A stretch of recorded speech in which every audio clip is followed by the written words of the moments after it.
Alright, we should be live. Hopefully, there's no problems. What is going on, guys? What is going on, everybody? You guys let me know if there's any problems. Please do not troll me in the comments if there is or isn't any if there is not any problems. I gotta pause myself there. Alright, guys. I'm trying to get like energized here. I just woke up from a nap, had to set up, I was tired today. But yeah, we're gonna open up the call. Oh, matter of fact, hold on. Sorry, guys. Do not call in. Sorry, not yet. And take that off. What is going on, guys? Welcome into the show. Welcome into KB Sports Talk. Thank you guys for tuning in. As you guys know, this is the show where we talk about all sports. Well, mostly NFL, because that's what I'm knowledgeable in. We could talk about anything in the NFL as far as the Giants go or anything that goes. I have some topics for you guys. There's also one that I forgot to mention. There's also a topic I forgot to put in there, and that's Jadeveon Clowney in trade talks. He was about to get traded to the Dolphins, but we'll talk about that in just a second. So let's hear everybody in the chat. Let's get everybody in the chat. What's going on? We've got Chris Sonor. We've got my guy Chris Sonor. Well. Chris Sonor, Odell Beckham Jr., Jaden Dawkins, Alex Sports, Visions, Baby Jim. Everybody is here. What's going on, guys?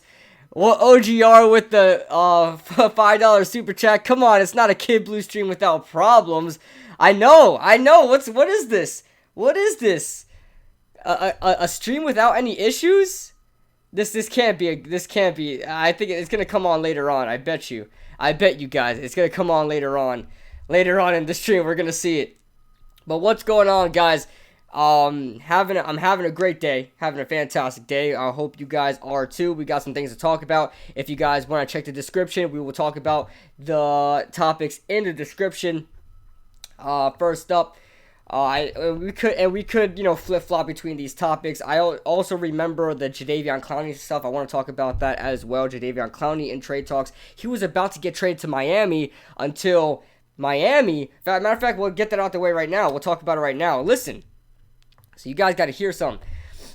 Jadeveon Clowney was going to get traded to the Miami Dolphins, but then Jadeveon Clowney said, listen, if I get traded to the Dolphins, I ain't resigning with the Dolphins. I'll play this season, but, obviously I'm not going to resign next season. So the trade was vacated. Nobody, the trade was off.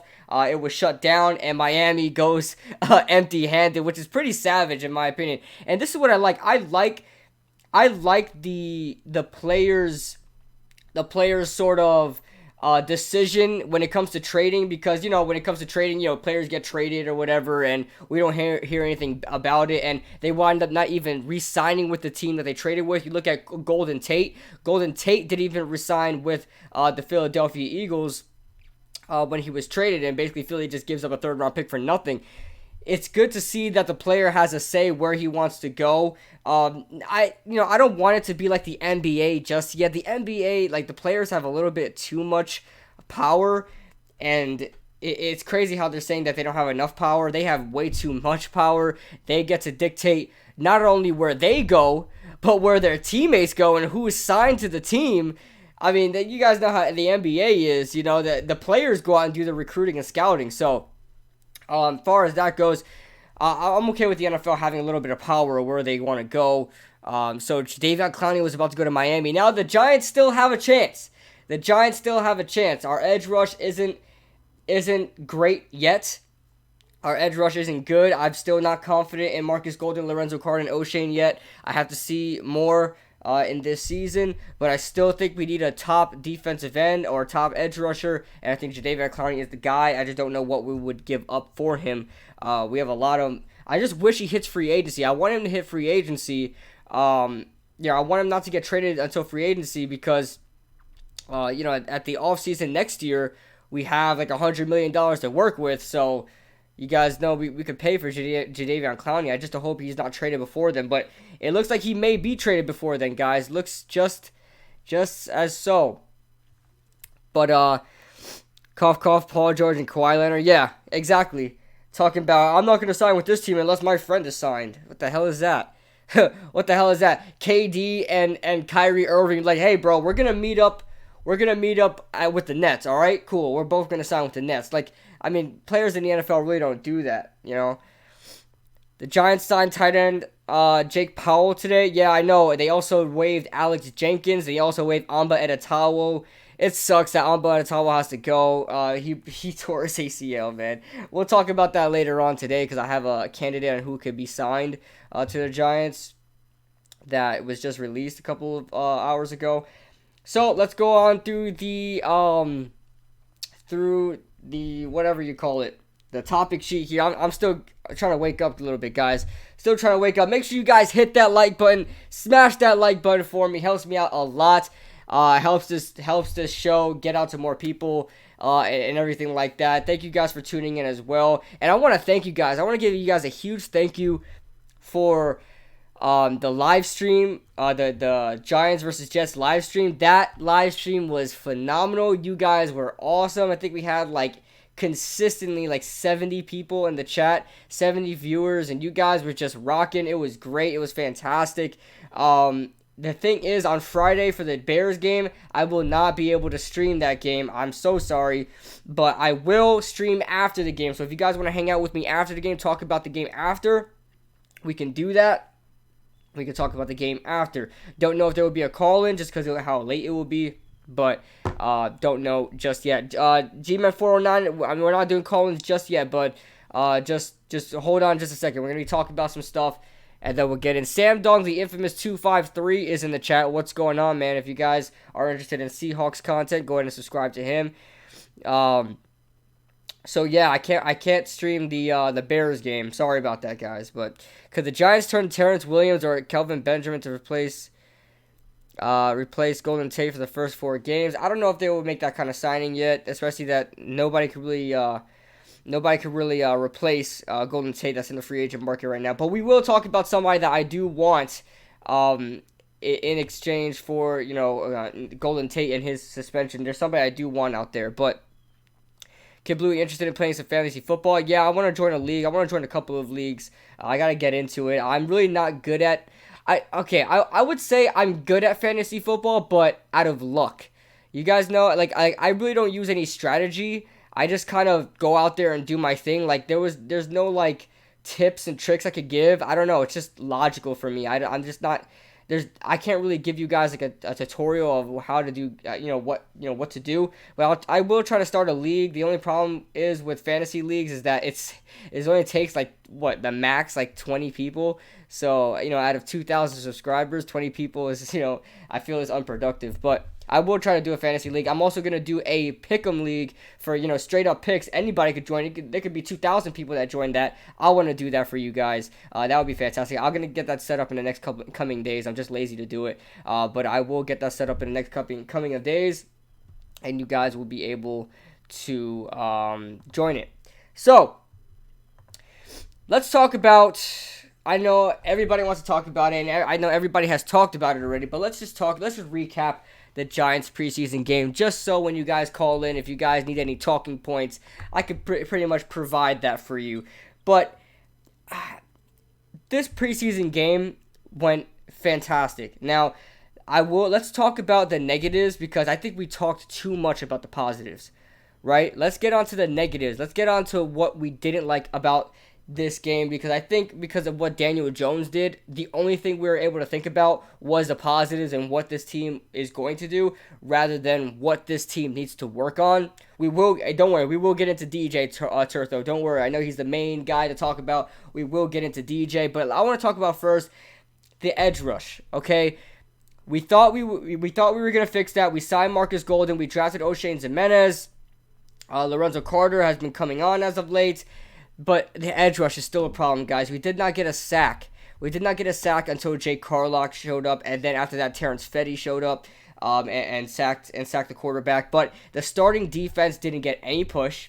And let's keep this in mind. That Jets offensive line is not that good. On top of that, most of the time was a second-string offensive line.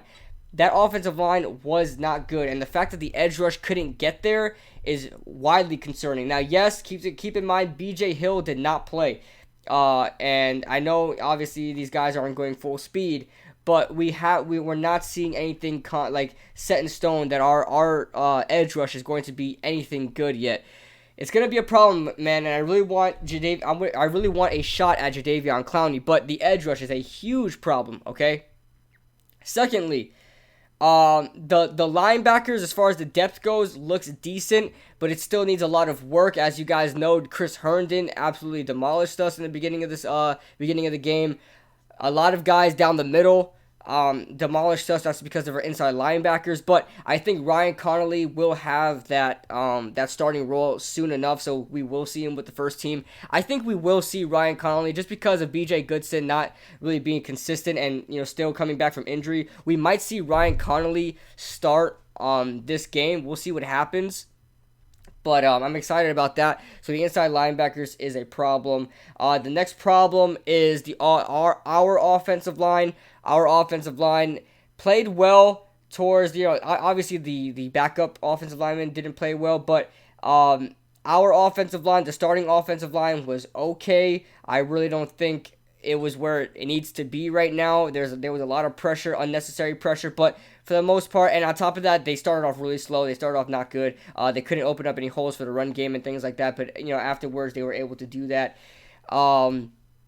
The wide receivers, oh man. I mean, I love our wide receivers. I think our depth is fantastic. I just don't know when it comes to a full game, are these wide receivers going to stay consistent and really beat out the say we're in like week 14 in the season and Reggie White is starting with Darius Slayton and a bunch of these lower tier guys, Alex Wesley, who I'm really excited about. When it comes to like week 14, week 15, are these players that good to really beat the opposite players who are watching film on them, that have a whole season of film to watch on them? Are these players going to stay consistent? I just don't think that yet, and I think the wide receiver, we still need a lot of experience. We still need a lot of veteran presence here. We need consistency on that all wide receiving core. And I like what I saw so far. Cody Latimer and Benny Fowler looked great. I'm just worried about the younger guys. I'm worried about the guys who really haven't been able to get on the field as much. Are they going to be consistent later on in the season? The edge rush is not a problem. It was the first game and was not going full speed. You can't judge. Yeah, I know, Kenneth, and that's what I was saying. I know they're not going full speed yet. Trust me, but I still haven't seen anything yet that's gonna tell me, okay, this is gonna be a strong pass rush. Like if you compare Lorenzo Carter, like Lorenzo Carter is our number one pass rusher, right? If you rank him, if you have a top 32 ranking of pass rushers, I don't even think Lorenzo Carter is like 15th. I don't even think Lorenzo Carter is probably 20th, because there are like Bradley Chubb, right? Bradley Chubb or Derek Barnett. They're number 2 pass rushers, and they're still better than Lorenzo Carter. So it worries me. I think Lorenzo Carter is like a top 20 pass rusher. I really don't think he's there yet, but I think he has a lot of potential. But our edge rush is not where it should be yet. And the last and final thing I want to mention when we talk about Daniel Jones, and if you guys watch my, I did a film, hold on, I'm getting a text right now.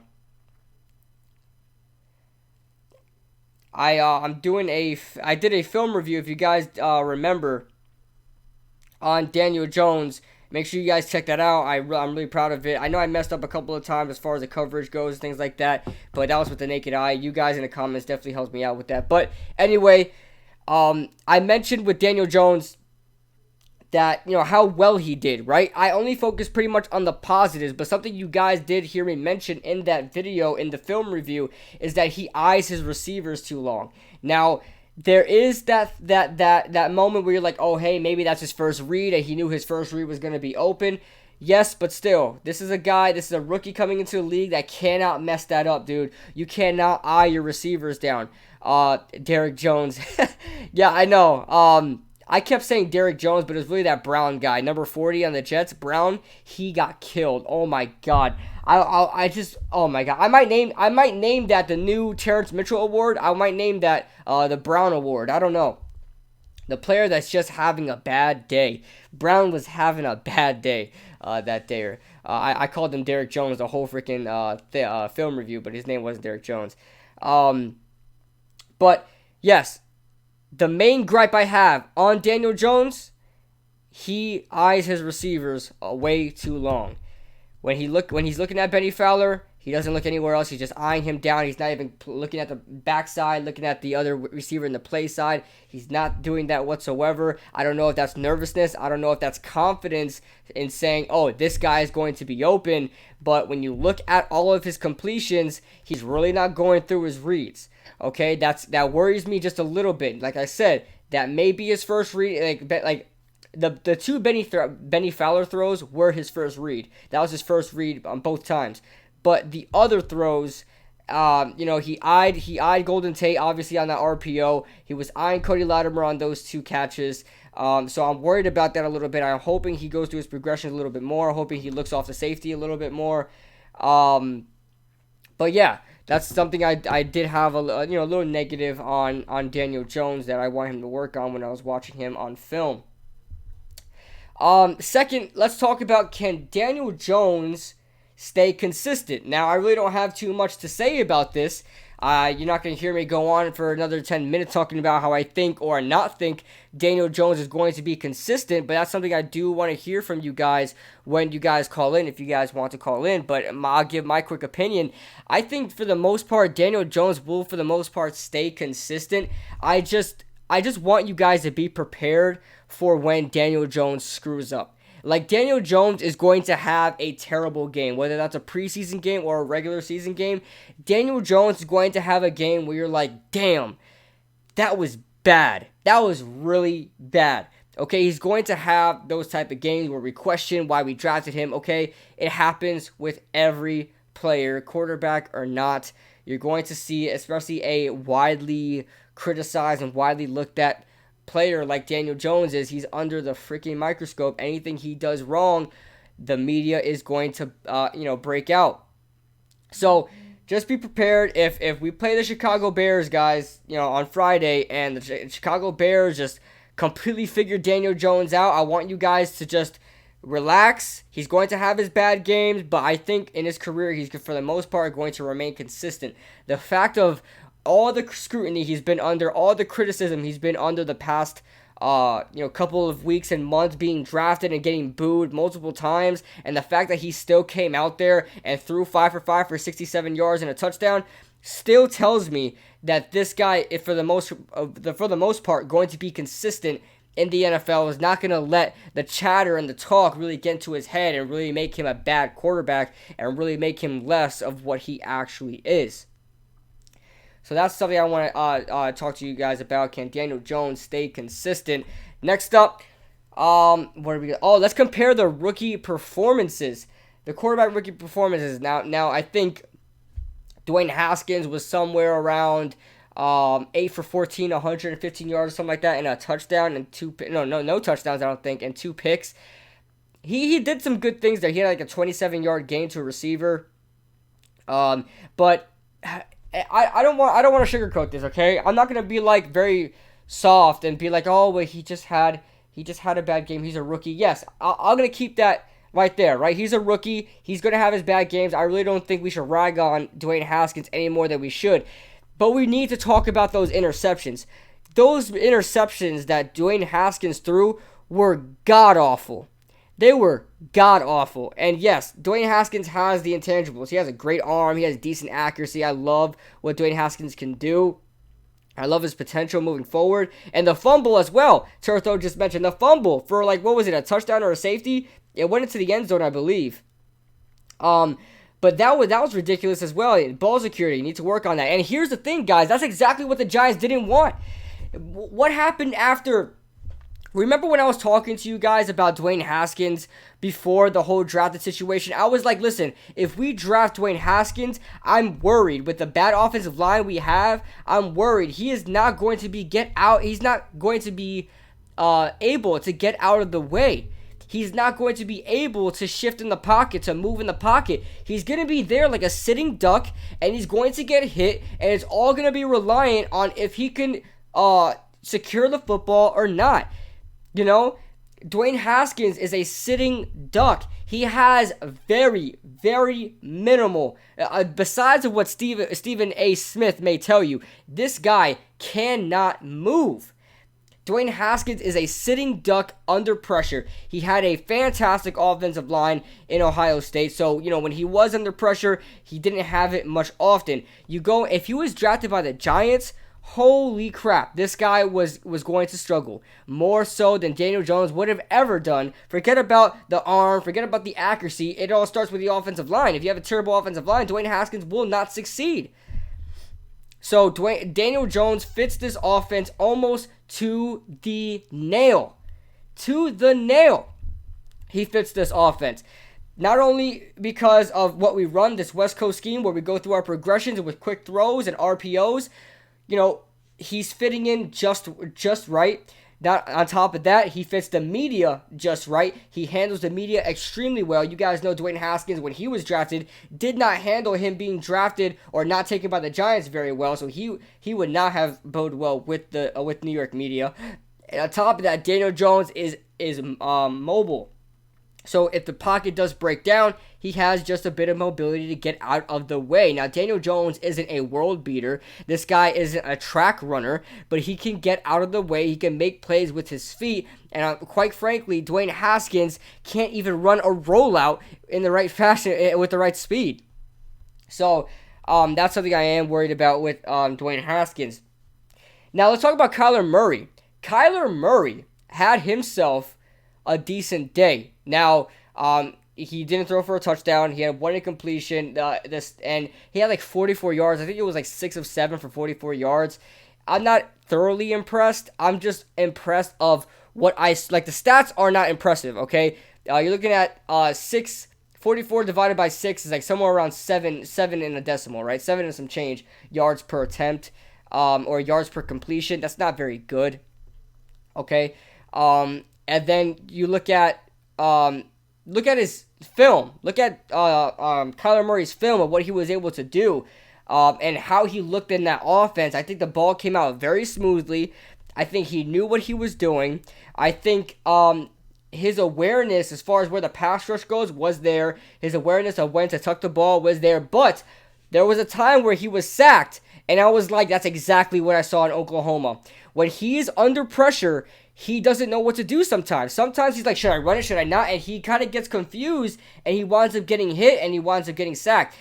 That's something that Kyler Murray needs to work on. Now, I think all quarterbacks, especially the young quarterbacks, are going to go through that at some point in their lives, some point in their careers. So I'm not going to hold that against Kyler Murray. I think he had a fantastic showing. I think if it wasn't for Daniel Jones having that showing in the preseason, I think we would be talking about Kyler Murray as, that was a great showing there, but it was kind of overshadowed by how well Daniel Jones did and how low the expectations were for Daniel Jones.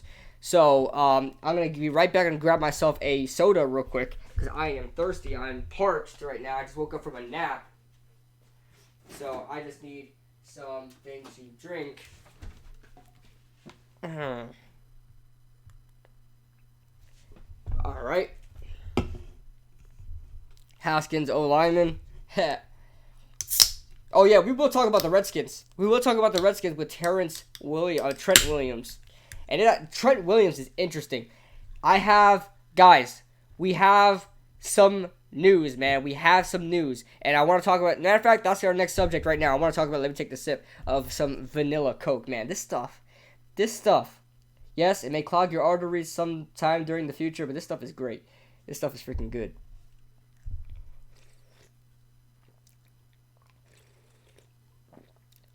Haskins couldn't get anything going, yeah. He had like 1 or 2 good plays.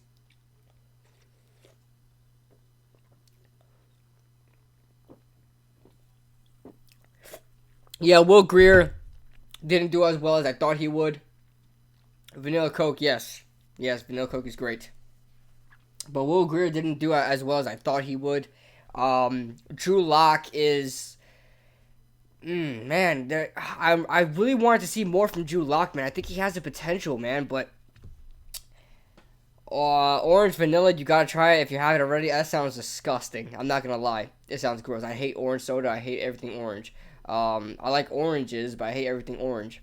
I like orange juice, but like carbonated drinks with orange, it's gross. But guys, we have some news, man. I want to talk about this because It has something to do with our division rival. You guys may not be interested in it, but there is controversy in the Redskins front office right now as far as their training staff goes. And you guys know, you guys have to agree with me, right? The Redskins for years have consistently been the team that always gets hurt. We don't know what is the reason. They are always hurt. They're always damaged. Something's always going wrong. Injuries start to, aren't taken care of in the right way, and things like that. Listen, Trent Williams wants to get traded, and he says it has nothing to do with money. He says he has nothing to do with money, and he's coming off injury. I believe he's coming off an injury. That's besides the fact. Sua Cravens, if you guys remember Sua Cravens, the safety from USC that was drafted to the Redskins, left the Redskins because he had injury problems, and now is with the Broncos, and he spoke out against the Broncos. And let's see if I can find the article here. He spoke out against the Broncos, telling them that something needs to change in there and something like that because of the training staff not taking care of injuries, and that's a big deal, dude. That is a big deal. And he said that's also the reason why Trent Williams wants to get traded. It's crazy, man. Let's look at this. Let's look at this. And I don't think Sua Cravens is lying, man. When I read this, I was like, what the hell?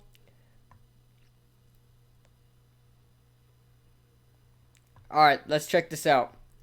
I'm going to screen share with you guys. You guys are going to be... I think Trent Williams is 30 years old. I think he may be like 31, 32, Marjorie. Something like that. I think it's on the older side. But still. I want to screen share with you guys. We're on Redskins Wire right now. Let's check this out. Okay? There's something really going on. Really like, I don't know. Oh my god, look at this joke. Look at this joke. Hold on, guys. I'm sorry. I have to. Look at this joke. Jay Gruden praises Eric Flowers for preseason performances. I gotta watch that. I'm gonna go watch the Redskins preseason game then, because Eric Flowers switched to guard and all of a sudden he's great now. He's the next Marshall Yanda. But let's check this out, guys. Cravens was traded to the Denver Broncos in March of 2018 after missing the entire 2017 season. It was a muddled situation where the linebacker left the team during preseason, pondered retiring from football, and was eventually placed on the reserve list in September of 2017. Cravens suffered a knee injury in the preseason before the concussion issues came up later in the year. Here's what Sua Cravens had to say on Twitter. Okay? 2 years later, and I'm still fighting the Skins on something that they've been continue to do countless... 2 years later, I'm still fighting the Skins on something they've continued to do countless times, which is why the best tackle in the game refuses to play for them now. The same reason I left. Mishandled injuries and withheld info. All evidence points to them being guilty. I will continue to fight this case, and as the Skins continue to call countless irrelevant witnesses to buy time and hopefully wait me out of their due fate, I will not settle no matter how much the Skins drag their feet on this. They know they're guilty. Nobody's even talking about this, dude, guys. This came out yesterday. During the time I was put on the exempt list, the Skins went out of their way to cut my insurance off, froze my payments, refused to pay me, and even recoup pay. All for a very real injury that they decided was made up, which is why people fear being hurt in the league. Now, as you guys know, Sua Cravens has had this thing where, if you guys remember, Sua Cravens was widely... I'm sorry about that, guys. Switch to me real quick. Sua Cravens was widely talked about as faking his injuries. A lot of people were thinking that he was faking his injuries because he didn't want to play in the league because he was lazy.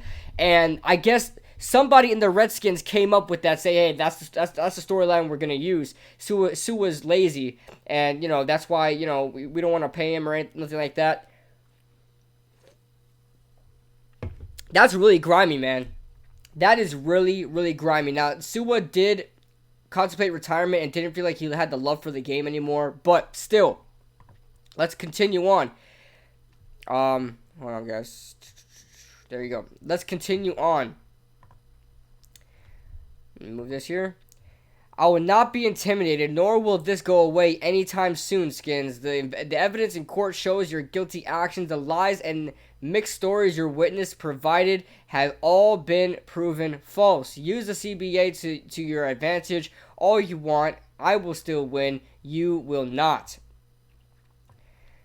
2 years and no interest added to what I'm rightfully due, and timetable as to when the Skin will be forced to pay me what they owe. I'm willing to fight until the end. I thank the players who have experienced this team firsthand and have called them on it. Guys, there's some serious... I keep doing that. Let's check here. There's some serious things going on in the Redskins front office right now. It's pretty bad. Stuart Cravens is basically suing the Redskins. I didn't even know this. I didn't even know the whole... I wasn't even interested in the story. I just heard, listen, Stuart Cravens is lazy. He's faking his injuries. Now, they have a battle. What are they going to do with him? Things like that. And it turns out that it was actually the Redskins making that up, apparently. And they cut off his insurance. They weren't paying him his money.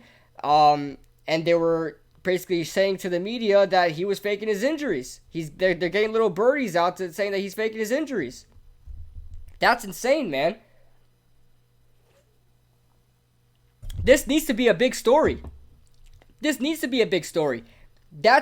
what? That's like your boss not paying you. Yes, he's injured, but that's like your boss not paying you for paid leave. Cutting off your insurance, that means you have to pay out of pocket.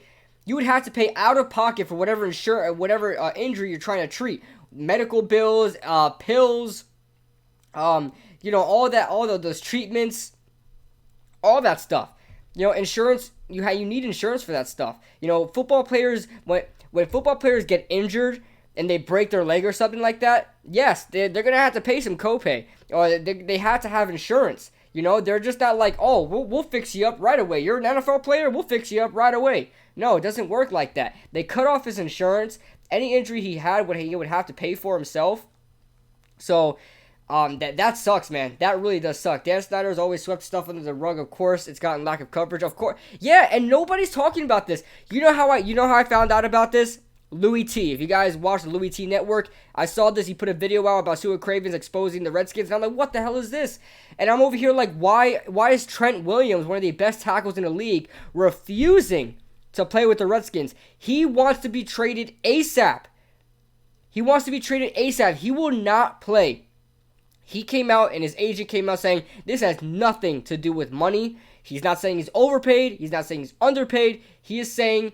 nobody would say they're overpaid, but he is saying, I don't want to play with the Redskins. That's a garbage organization. I don't like playing for them. I want to move. I mean, something's got to be wrong, man. Your franchise left tackle. You look at Joe Thomas. Joe Thomas with the Browns, been part of that organization for years, stayed loyal, never refused to play for the Browns. Never refused to play with them. Trent Williams. One of the best tackles in the league to this day. And he doesn't want to play for the Redskins.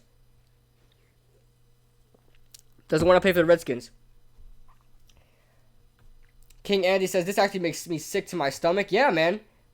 Yeah, and all these players are part of it. All these players are probably going to go through it, man. And you look at the Washington Redskins, there's so much talent on that roster. Somebody go look at their roster. There is talent on the roster. Let's do it, guys. You guys are going to be, and maybe you guys don't really pay attention to other teams' roster. Oh, sorry, guys. That was the wrong scene. Maybe you guys don't pay attention to other teams' rosters as much as I do. So, I want to show you guys the Redskins depth chart. OurLives.com. Alright.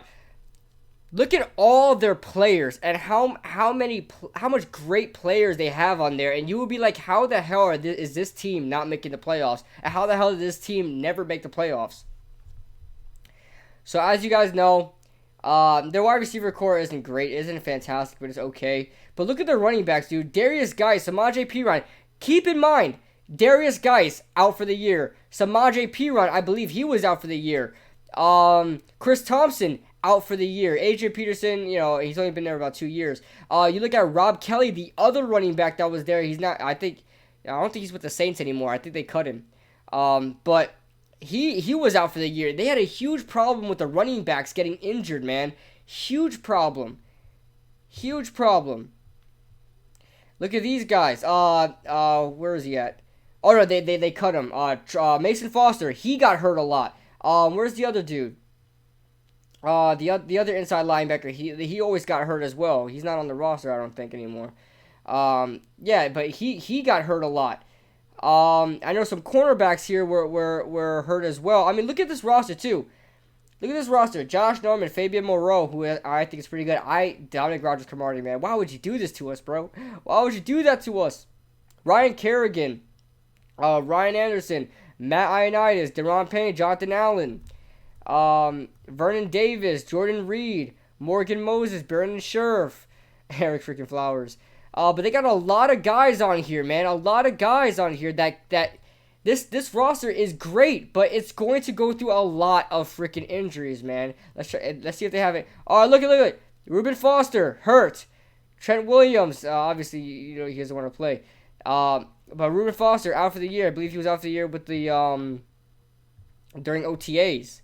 Something's going on there, man. They got to work on their training staff. Over here saying people are faking their injuries. What is this? What is this? So that's something I just wanted to share with you guys. Just wanted to share that with you guys. But geez, man, that's pretty bad. That is pretty bad. And I know by the way, guys, yeah, let's move on to our next subject. Flowers, yeah, right? Eric Flowers. Redskins need a new coach and GM, possibly McCarthy. They need a new owner. Board and Arrow, they need a new owner. Because they obviously, if they're okay with everything that's going on right now, they need a switch too. They need to be gone as well. Something seriously wrong with the Redskins? Yeah, man. Aren't you guys glad that the Giants is such a classy organization that, say what you want about, years past with Jerry Reese and everything and Ben McAdoo, the hiring of Ben McAdoo, but for the most part, we've been such a really good organization as far as, staying classy and things like that. But, next up, Golden Tate, man. Golden Tate had his suspension finalized. He does not get an appeal. I was confident that maybe they could do something, maybe shorten him up like a game or two, maybe a 2-game suspension. But they had no mercy for my guy, Golden Tate, and he will be suspended for 4 games. He will be eligible to come back to practice and come back to play September 30th after the Washington Redskins game in Week 4. So I'm upset about that, dude. I'm not happy. I wish that, let's see here. You guys can't see. Sorry about that, guys. You guys couldn't see your chat on here, but I wish that, some way possible that Golden Tate was able to come back from this, but obviously not. So, just a bunch of Flowers, lazy as hell. Draft Jerry Jeudy from Bama next year. Maybe we will. Maybe we will, man. Maybe we will. Let's see. And then Antonio Brown situation. I made a video about that, guys. If you guys wanted to talk about it, we can. But I made a video about that. You guys can go check that out. And then our last subject I want to talk about is Dak Prescott. Oh, Dak Prescott. You guys ready to laugh? Are you guys ready to laugh? Dak Prescott wants $40 million. This guy wants $40 million. Are you out of your freaking mind? Are you... Oh my god, this guy denied $30 million. I'll tell you right now, I wouldn't even have paid him $30 million. You are not worth $30 million.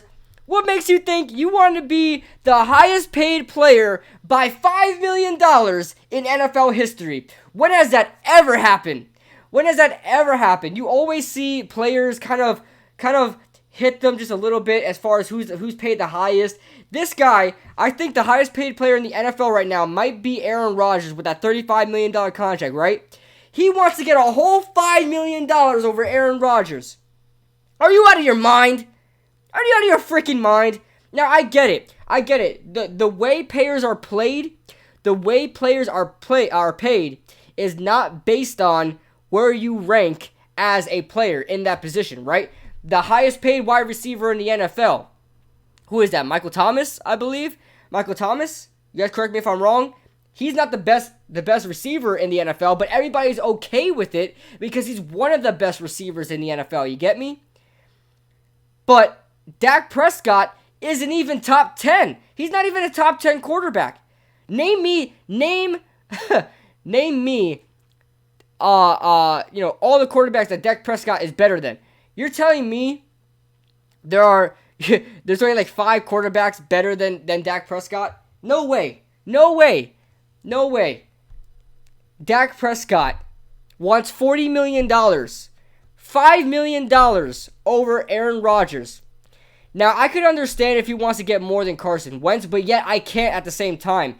You guys can't tell me what the Dallas Cowboys ask from Dak Prescott is completely different. Cowboy X Factor's in here. My guy, Cowboy X Factor. Long time no see, my man.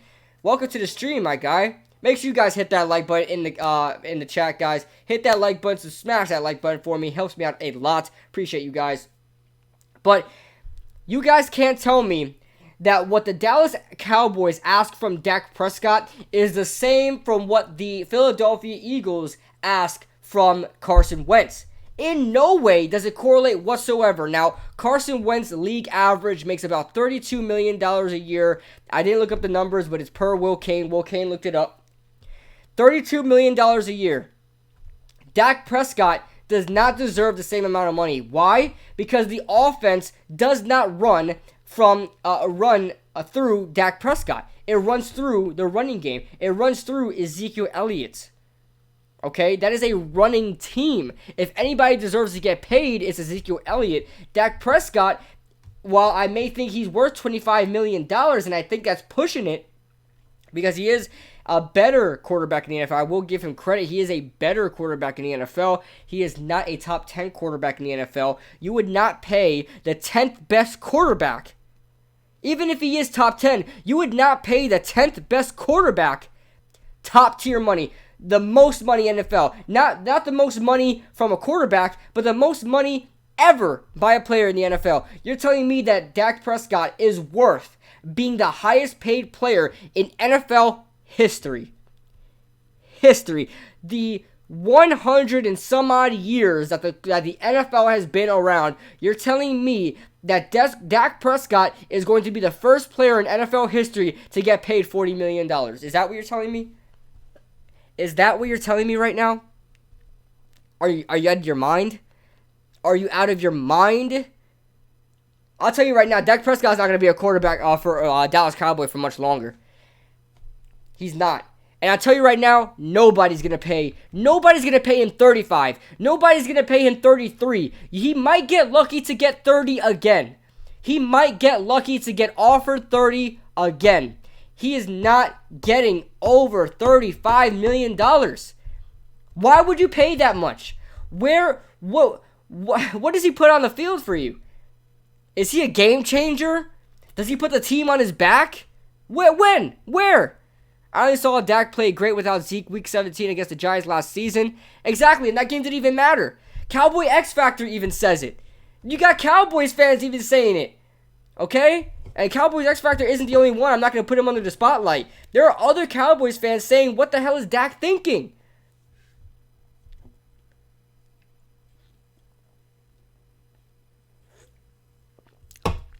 This year will be a testament on if Dak Prescott is worth that money. This year, we're going to find out if Dak Prescott is worth that money. Why? Ezekiel Elliott ain't playing. I don't think he's going to play. I don't think he may not pull off a Le'Veon Bell. where he sits out a whole season because, come on, guys. He's got 2 years left on his contract. You think he's going to stay out that long? You guys think he's going to stay out 2 years in the NFL, Ezekiel Elliott? No. No way. I was surprised he hasn't demanded a trade yet. But this year, at least in the first half of the season, we are going to see if Dak Prescott can put the team on his back. He may beat the Giants. It may happen. I give it a fair shot. If Ezekiel's not playing, I'd say the Giants are a fair shot. And the Giants are not even a good team compared to the Cowboys, man. They're not. You know, we lost to the Cowboys last year 20-13 with Ezekiel Elliott there. And we were a terrible team last year. They were a playoff team. They had one of the best defenses in the NFL. And we still kept up. Okay? Without Dak Prescott, and without Ezekiel Elliott, we're going to see if Dak Prescott is worth that money. And then they're going to have those contract talks. Should he be paid $35 million?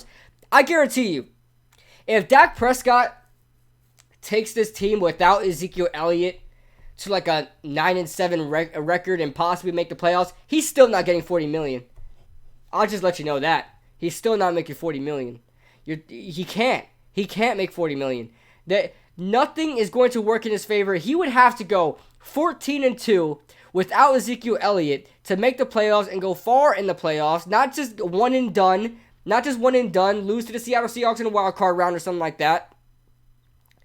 He would have to make it to the playoffs and make it to the Super Bowl to get $40 million. That is the only way. The only way he makes $40 million if he makes it to the Super Bowl. Only way. Is the stream offline or is it just me? No, Rakib, I think it's online. Everybody's in the chat.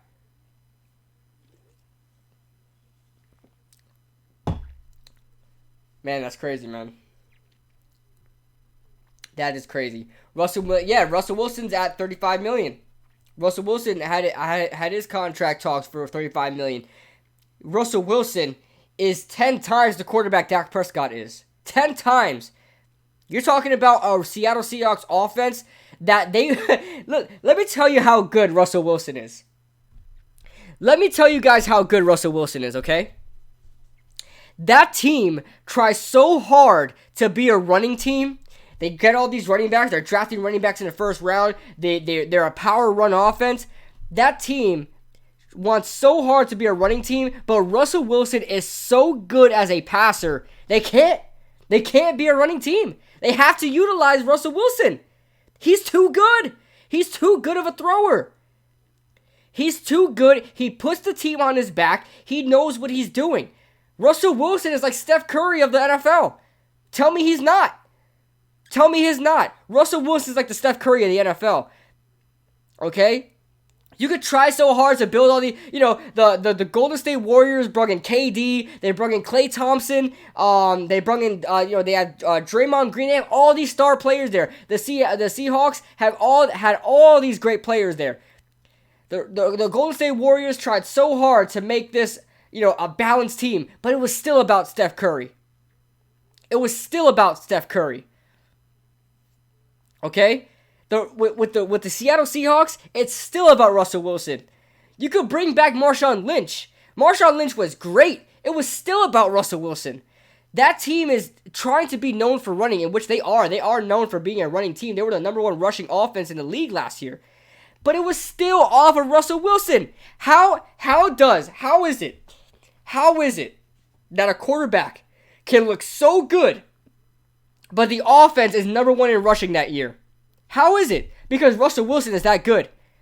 The Dallas Cowboys are a rushing offense, and what do we think about the Dallas Cowboys? We don't talk about Dak Prescott. We don't talk about Dak Prescott as far as the Dallas offense goes. We talk about Ezekiel Elliott. But when we talk about Russell Wilson, and when we talk about the Seattle Seahawks, we think of Russell Wilson. Even though they were the number one rushing offense, they were better at rushing than the Cowboys last year. Okay? So you're telling me that type of player, like Russell Wilson, is going to be outpaid by Dak Prescott by $5 million? Are you telling me that? Are you telling me that? Have I not proved to you guys already why Dak Prescott is not worth $40 million? They need to think about that. They really need to think about that.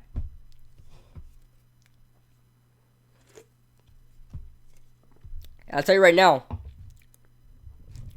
Dak Prescott better accept whatever's coming to him, man. Because you look in the NFL now, there are less and less quarterback year by year by year. The quarterbacks that come out are just so damn good. They're less and less. You look at it every year, it's starting to dwindle out a little bit. There are less and less teams that need a quarterback. Soon you're going to get these better players, better quarterbacks. They're going to be left without a team. Dak Prescott may be that guy because he wants too much money. You look at the Miami is trying to work out Josh Rosen. Let's just assume he works out for the most part. I don't think he will. Unfortunately, I'm a Rosen fan, but don't think he will. But let's get them out of the equation. The Tampa Bay Buccaneers, Cincinnati Bengals. Who else needs a quarterback? I mean, you guys name me any other teams that desperately need a quarterback next season. You know, I'm thinking Tampa Bay. I'm thinking Cincinnati. No one else really jumps out the page as like they need a quarterback this year that they would pay Dak Prescott $35 to $40 million. 49ers, hell no. 49ers would not make the same mistake they did with Jimmy Garoppolo. They threw money at Jimmy Garoppolo and he didn't work out. You know, so I don't think they're gonna give him. They would not give Dak Prescott $30 million. They wouldn't. Maybe New England, if Brady retires, they're going to work out Jarrett Stidham and see what happens. New England's not the type of team that's going to pay you all that money. Tom Brady does not even want that much money. Tom Brady does not. I think the most he's ever been paid is this year when he got his like contract extension or whatever, or contract restructured or whatever. And he's making $23 million this year. That is the most he's ever made in 1 year from a contract. From 1 year of an NFL contract. That's not including, endorsements and stuff like that. The guy doesn't want to get paid that much. He wants to help his team. So, Stidham has promised, though. Then again, it's a Patriots, so who cares? Yeah, exactly. I mean, a Patriots quarterback is going to work. My guy, Dylan Renner, what's going on, man? We just finished ranting about Dak Prescott and his nonsense. Absolute nonsense. Wanting to get paid $40 million. $40 million. Oh my God. This guy wants $40 million.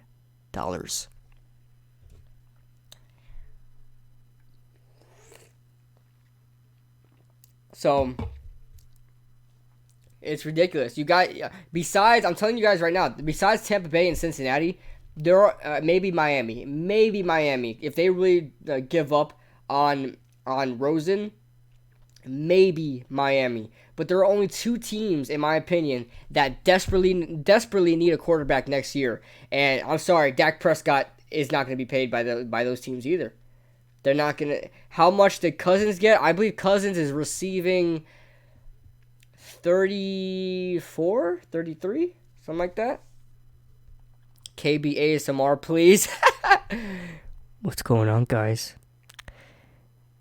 Dak Prescott wants $40 million. That is the biggest joke in the NFL. But it's very fitting for the Cowboys because what can go wrong, my friends, what can go wrong will go wrong.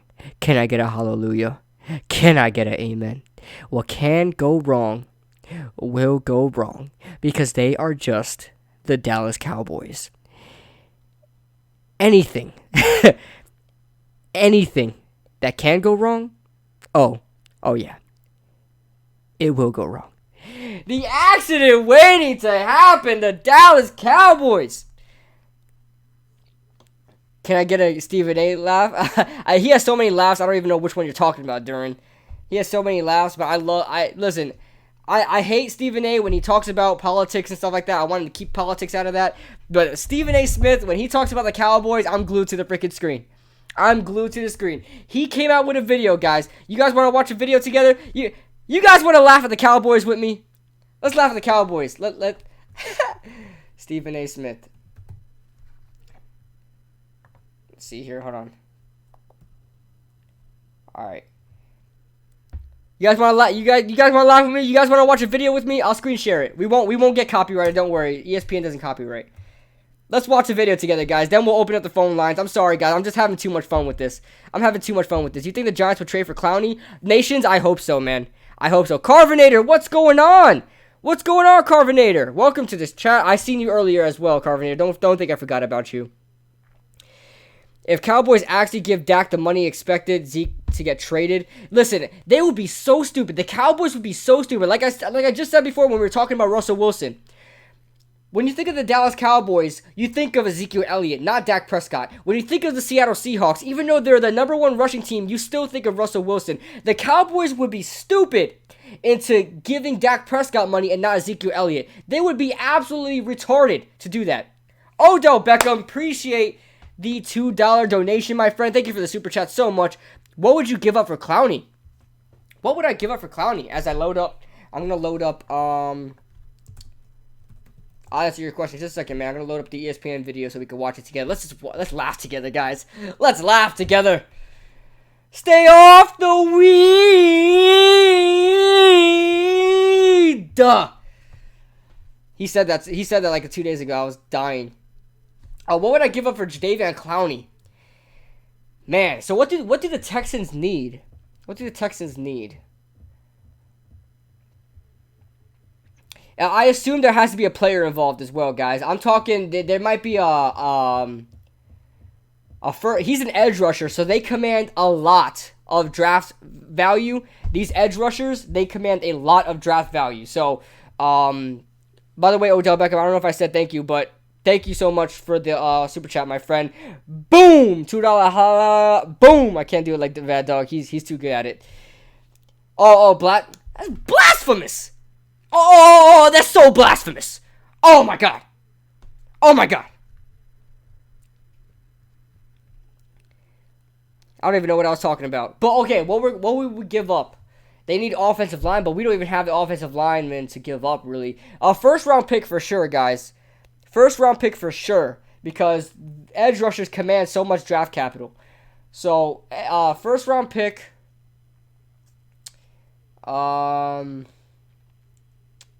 Man, how are their corners looking? How are their corners? Because I love Julian Love, guys. I love Julian Love, but as a matter of fact, we wouldn't trade a rookie.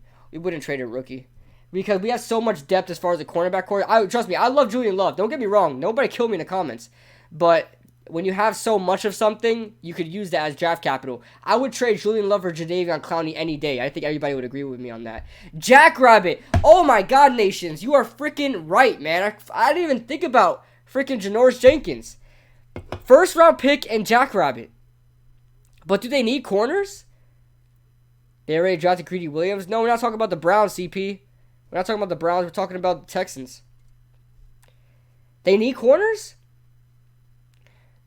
Stephen A. Smith hairline's a backcourt violation.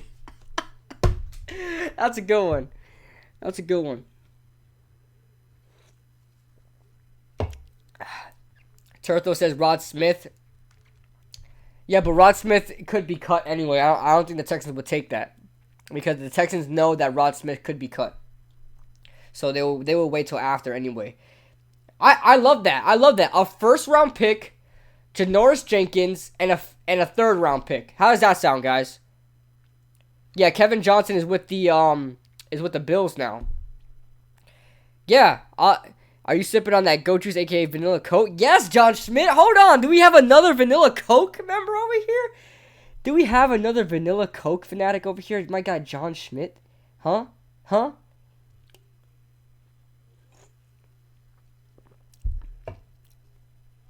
Clowney goes to the Redskins and Texans get Trent Williams. No, Marjorie, don't say that. That sounds very, very reasonable. No, Marjorie, we don't speak reasonable if it doesn't benefit the Giants around here. You hear me? You hear me? We don't talk reasonable if it doesn't benefit the Giants. Don't scare me like that. Vanilla Coke is undisputed goat soda. Yeah, man. Every time I go to a freaking gas station or anything like that, you know, they had those, like, different Cokes and stuff like that. Always gotta get the vanilla. Always gotta get the vanilla. It's like you're drinking an ice cream float. Just imagine there's vanilla ice cream in here. You know, you guys have an ice cream float. Everybody's had an ice cream float before, right? With the soda and the vanilla ice cream. Yeah, that's basically what this is. Jackrabbit, a first and a third and a fifth for next year. That might be a little too much. But I would probably do it anyway. I'd overpay. I'd overpay for Jadeveon Clowney. He's still young in his career. Yes, he had injury problems, but he's still young in his career. So let's look at it. Hold on, guys. Steven, let's laugh together, guys. Let's laugh together. Stephen A. Smith, Cowboys. It was a video that happened a couple of days ago. And I hope this is the one that says they can't stay off the weed. All right, guys, hold on. Let's screen share together. You guys ready for the comedy show? You guys ready for the comment? Can you read my last comment? Yeah, I'll read your last comment, Mike. Let's see what you said. You need to open a line so I can explain why I wouldn't do the deal. All right, don't worry, man. We'll talk about it in just a second. We're just gonna have some fun right now. We're gonna have some fun. Let's watch Stephen A. Smith rag on the Cowboys. Oh, guys, you see me there? Oh, all right. Let's watch this together, guys. No, I'm not trying to cry right now. I'm sorry, Braxton. I love you, buddy, but I'm not trying to cry right now. I'm trying to live my life. All right. Let me put the desktop audio up. Okay. Let's laugh together, my friends. Let us laugh together. Ruined with all this drama. Dak's trying to get paid. Zeke's trying to get paid. I'm not going to use the word. Hold on. Excuse me. Everybody's trying to get paid. These are debate points that you're giving. Put this up. Let's put this up. I'm sorry. I can't see the chat, guys. Don't do that to me. I mean, this is a beautiful thing. I mean, listen. I just want to personally thank the Cowboys. What do I say? They never let me down. They never let me down. Give them an A for consistency. I got to give it to them. So let's get this straight. You win the NFC East. Yes, sir. You make it to the playoffs. Yes, sir. Okay. Now you actually win a playoff game. Mm-hmm. Now you showed up at the LA Coliseum and went to bed. I mean, these yes, sir. Well, yeah, freaking Molly. Shut up, Molly. I think it was 47 yards. I mean, I was in the end zone. It's a sweet. At least you were. At least you were. Well, it'd have been nice to get the Cowboys in there a little more often. Well, you could have been in. It was an ESPN suite. It was right in the end zone. Okay, I had LeBron James and the Lakers, even though J.R. Smith was there too. They were right next to us, right next to the suite next door. We were right in the end zone. They put me up on the jumbotron, and all the Cowboy fans were just upset and booed and all that stuff. And then I couldn't believe this. I actually stayed after the game. I was like, y'all don't want to take pictures with me, Cowboy fans? I actually stayed in the lobby of the J.W. Barrett. I'm like, where y'all going? It's the first time that Cowboy fans ever ran from me. Just ran from me. It was just a beautiful. You're just being a man of the people. I'm just being a man of the people. I was like, we can't take a picture. What's the matter? Let's take a picture. Here's my deal. Ezekiel Elliott, 304 carries last year, 1,400 plus yards, won the league rushing title yet again, second time in 3 years. You got a contract dispute. Mm-hmm. Dak Prescott, you let Carson Wentz get paid, and now you're giving Dak Prescott problems, even though he's never missed a game in his career. Right. He's only been available for 48 games. He has played and started all 48 games. Mr. Reliability, trusted, obviously conducts himself like a model citizen, ain't getting called up to the commissioner's office. Who was the dude that just got suspended for PED use? I mean, who's that dude? Robert Quinn. We didn't even talk about Robert Quinn, guys. That's who it was. Randy Gregory back? No, he's not going to be eligible either, right? He's coming. He's coming. Are we sure? Are we sure? I mean, are you really sure? Because you can't be sure. I love this. The Dallas Cowboys are the only team in the National Football League. In the National Football League, this is a professional league. Look at Will Kane. He can't say nothing. Everything else to pay. It's the only team in professional sports who you have to question eligibility. I mean, you just don't know who's going to be available, and they ain't even in class. We ain't even talking about class. Why? You admit that? It's hilarious. It's hilarious. Your boy Zeke's been in the news a little bit, too. You can't deny that. So Zeke's body, literally bumping bodies with security people. Dak Prescott can't get enough appreciation. And then you have a bunch of brothers who can't stay off the weed. This is beautiful. It's who I know. Your Let me tell you something. better with a little rest. Let me tell you something right now. I just want to personally thank the Cowboys because they never let me down. The season hasn't even begun yet. So what are you saying? So what are you saying? So what are you saying? Are you saying it's over? Are you saying it's ruined? The season hasn't started and it's ruined? I will say this. I believe the Eagles are going to win the NFC East. You and everybody else seems to think that's. Oh, I didn't know that. Sincerely. No, sincerely, I didn't know that. Sincerely, I didn't know that. People that I spoke to, including David Woody and those guys, stay off the weed. What I'm saying to you is that I don't even know if they're making the playoffs. I don't have them winning the East. And guess why, Will? Because I don't know who's going to play. We just don't know. We just don't know, Molly. We have no clue. We have no clue what's going to be next. I'm waiting for the next. I'm waiting to find out whether or not the next Cowboy is going to go out there and go to a department store and get arrested for stealing Lucky Whitehead. Lucky Whitehead. Favorite story. But you're going back like 10 years to get it. Wait a minute. Randall was a while ago now. I understand that. Oh, that was Randall? I thought it was Lucky Whitehead. It's a special story. He'll be telling grandchildren years to come. I have been in the journalism business for over 25 years. I have never in my career had a story that made me laugh more than that story. It's a good story. It's a good story. A pair of drawers. It's not an old life. Are you scared about your team? Are you scared they're not going to get these guys signed? My tie responds. Go ahead, Will. The floor is yours. My tie offer a hint of a rebuttal. Go ahead, man. Go ahead. Take your time. Yo, Molly needs to shut up. Molly ruins everything. She's cute and all, but she's Dak annoying. Prescott will have a new deal before this season has started. Will be lined up for the Dallas Cowboys. Yeah, okay, buddy. The Dallas Cowboys and the ultimate deal maker, Jerry Jones, will get these deals done. My buddy, Jerry Jones. Now, say my buddy. You are holding against the Cowboys how great they are at accumulating talent. From draft to draft to draft over the last several years. And in trade, very impressive. They are bringing in talent that at some point requires to be paid. Anybody who has a high level of their services, might I present to you, one Stephen A. Smith, wants to get paid for their services at some point. Without and question. The Dallas Cowboys are not unique in this position. Whether or not it's ESPN or the Dallas All right, I don't Cowboys. care. I don't care about Dean Cain. Will Cain. Let's see if I don't think he talks anymore. Hold on. It's made a legend. One year. Trading Odell Beckham. Really? Hold on. With the New York Giants, Go ahead. it's trading Odell Beckham Jr. You know what you get with the New York Giants? Right. Bottom of the league. Hey, Molly. So the Oh, point is, shut up. with the Dallas Cowboys, Oh, you get some shut drama, up. you get some Will. attention, and you get You won a divisions Super 2 Bowl out of when 3 I was like in years. kindergarten. Thank you, Molly. Thanks for watching. Thank you, Molly. Ew, what the hell is Trent Williams here? Is that his name? He's bad. I don't like him. Let me switch back to live stream. I hope you guys enjoyed that. Hold on, guys. Just for one time for the one time. Hold on, guys. One time for the one time. Let me get it. Can I stay off the weed?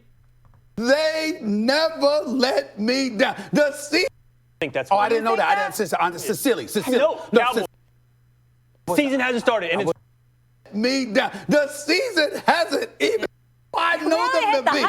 Where does he say it? Where does he say it, guys? Let me tell you something right now. I just want to personally thank the Cowboys because they never let me down. The season hasn't even begun yet. So what are you saying? So what are you saying? Are you saying it's over? Are you saying it's ruined? The season hasn't started and it's ruined? I will say this. It happened already. Hold on. Where is it at, guys? So Zeke's body, you know, literally bumping bodies with security people. Dak Prescott can't get enough. Here we go. And then you have a bunch of brothers who can't stay off the weed.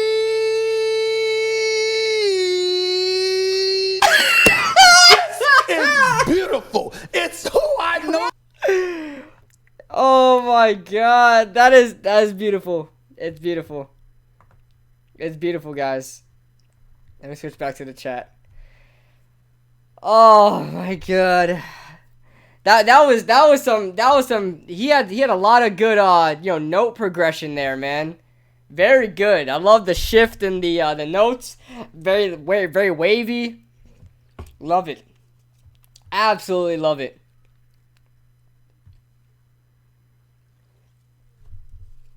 That was amazing. Back up some. Am I too close? Am I too close? You got to stay off the weed. But he's right, though. He's right, guys. Look at the Dallas offensive line. The Dallas defensive line. They're all suspended. David Irving had to get cut. Randy Gregory is suspended for like the 5th millionth time already. And then Robert Quinn. Like, if you are a Dallas Cowboys defensive lineman, you are going to smoke some weed. You are going to take some pills. You are going to, take some PEDs. It's just what can go wrong will go wrong. That's just the Dallas Cowboys. That's just the Dallas Cowboys. If you guys haven't already, as we get ready to take some callers, make sure you guys hit that like button for me in the and then, let me see here. Yeah, make sure you guys hit that like button. Stephen A. Smith is a 99-yard sack. I can't believe Will Kane went there with the OBJ trade. Yeah, I know. And then he had to talk about, Will Kane talked about the Giants and talked about, and what they get? Bottom of the league. What do you guys get? You guys haven't won a Super Bowl in 25 years. I wasn't even born. Oh, what's this? Oh, snap. Got a bacon, egg, and cheese, guys. Bacon, egg, and cheese. To join the Cowboys, smoke some weed. Yeah, you gotta smoke some weed. Then get suspended. Then you get suspended. Oh, I love the Cowboys. I love the Cowboys. Keep making me laugh, guys. Keep making me laugh. And that's no disrespect for anybody in the chat. Cowboys X Factor is awesome. Poppy Goat, you're awesome. I know there's some other Cowboys fans that watch me on a consistent basis, and we laugh about it all the time. But it's funny. And it's so true. The fact that how true it is, how the Cowboys literally mess up everything. They ruin everything. Is how funny it is. There's always a different story with the Cowboys. You look at that Randall. I thought it was Lucky Whitehead, but it's Randall, I guess, that stole the freaking underwear, the boxers, and like some cologne or something like that. The guy's making NFL type money, and he stole some freaking boxers and a cologne. Ridiculous, dude. Ezekiel Elliott holding out for this long, especially not even out of his rookie contract yet. Dak Prescott wants $40 million. And the defensive line can't stay off the weed. Cowboys fans swear that every year is their year. Of course. Just like Eagles fans. Stand up, MH says. What's going on, guys? Alright, guys. Let's get ready to open up the phone lines. If you guys want to talk, if you guys want to laugh with me, we can. I want to do that every single week, guys. Every time we do a show like this, I want to have a segment where we watch a video together. We'll have a watch time together, guys. What do you guys think about that? We'll watch a video together. Sports related, of course. Whether it's highlights or whatever. Well, not highlights that will get me demonetized, but take my channel down. But I'm opening up Skype now, guys. So you guys will be able to call in just a second. But man, that's funny. That is funny.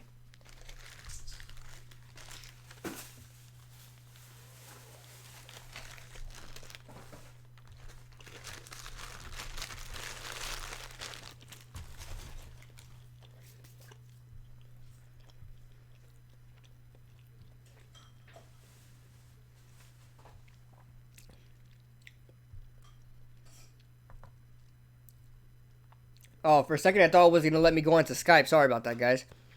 You eating them giant sandwiches? No, I'm eating bacon, egg, and cheese from Dunkin' Donuts. As long as you stay off the weed. Bring on the memes. Oh, yeah, I love the memes, guys. Love the memes. Love them. What did you think about the Mara's comments today? Something about they can't wait to see Jones. I mean they could wait to see Jones.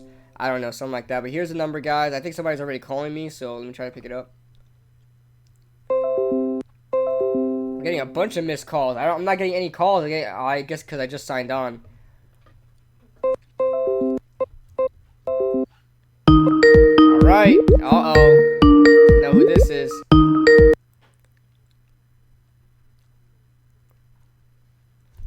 Alright, Mike Nixon. What is going on, man? What is up, Kid Blue? How are you doing, my brother? Well, I'm great, man. I just got over, having that great laugh there. But, Oh man, that was funny as hell. It was funny, man. But what's up, brother? What's going on? Not much, man. Just chilling. Day 2 of these happened for us today, so just chilling and relaxing right now. Yeah. Awesome, man. Yeah. Yeah. So I'm gonna bring up the Jadeveon Clowney, but I want to tell a little quick story. So I didn't realize one of our transfer players that came to. What happened? Say that again. Somebody was calling. I said yesterday, one of our transfer players who conversating yesterday, and he was telling me that his cousin is Jadeveon Clowney. Really? Yeah, I was like, and funny thing is, he's a Giants fan. I was like, well, you're gonna have to push the magic. Tell him we got $100 million in cat next year. We'll get him whatever he wants as long as he's in that big blue next year. Mm-hmm. He said he'll try. So, this brings us to my reason on why I don't want to do this trade is, I mean, you got to think of it this way. Texans have all the leverage on him right now. Why would it? Why? I mean, obviously you want to get something for him instead of just letting him walk in free agency. But like in the same sense, I don't feel I want to give up my first round pick on somebody that we could possibly get in free agency. You know what I'm saying? Mm-hmm. Now I wouldn't mind if we do give up a first.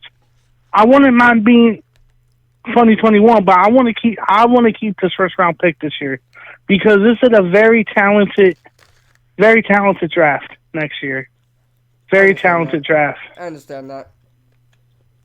So I mean, if we're gonna give up anything, I would do Jack Rabbit, a third this year, maybe a fifth, and then the first round in 2021.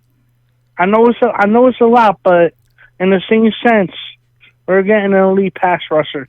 Yeah, I mean, I wouldn't mind that, but I think we would have to give up. I mean, that must be the first thing they asked for is this year's first round. First round pick, man. That's the only thing that sucks. And I would love to wait. Trust me, I'm the one of the guys that said I'm gonna wait. And everybody's saying that there's a ghost that passed by my screen. It was my mom's shadow, guys. Relax. But he's like, the Kid Blue just let ghosts run around or free roam. But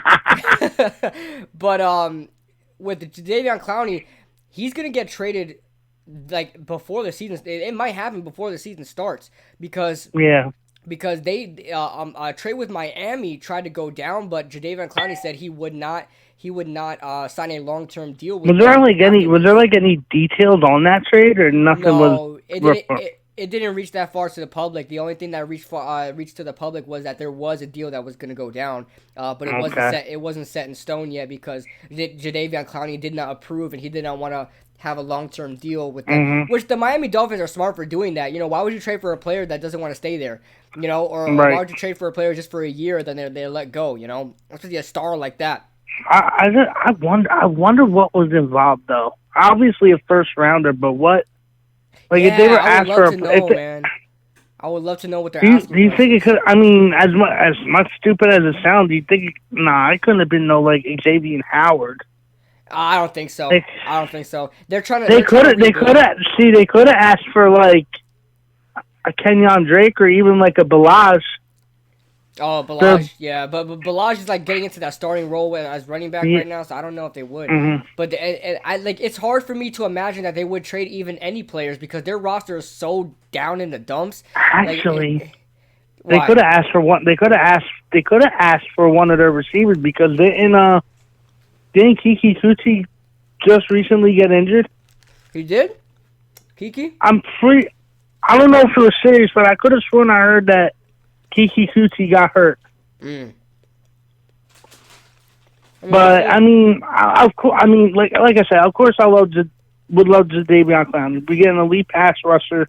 Mm-hmm. I know they would ask for our like first round pick. I'm just so hesitant because like that means we lose out a pick on the first round, even though we got an elite pass rusher, but there's just like so many needs. There's still so many needs that we need that people don't realize. You know what I mean? Yeah, I know. Yes, we beefed up our offensive line, but we can always improve that. There's 2 good offensive linemen that are first-round potential. We even like our safety spot because Tate is getting a lot older.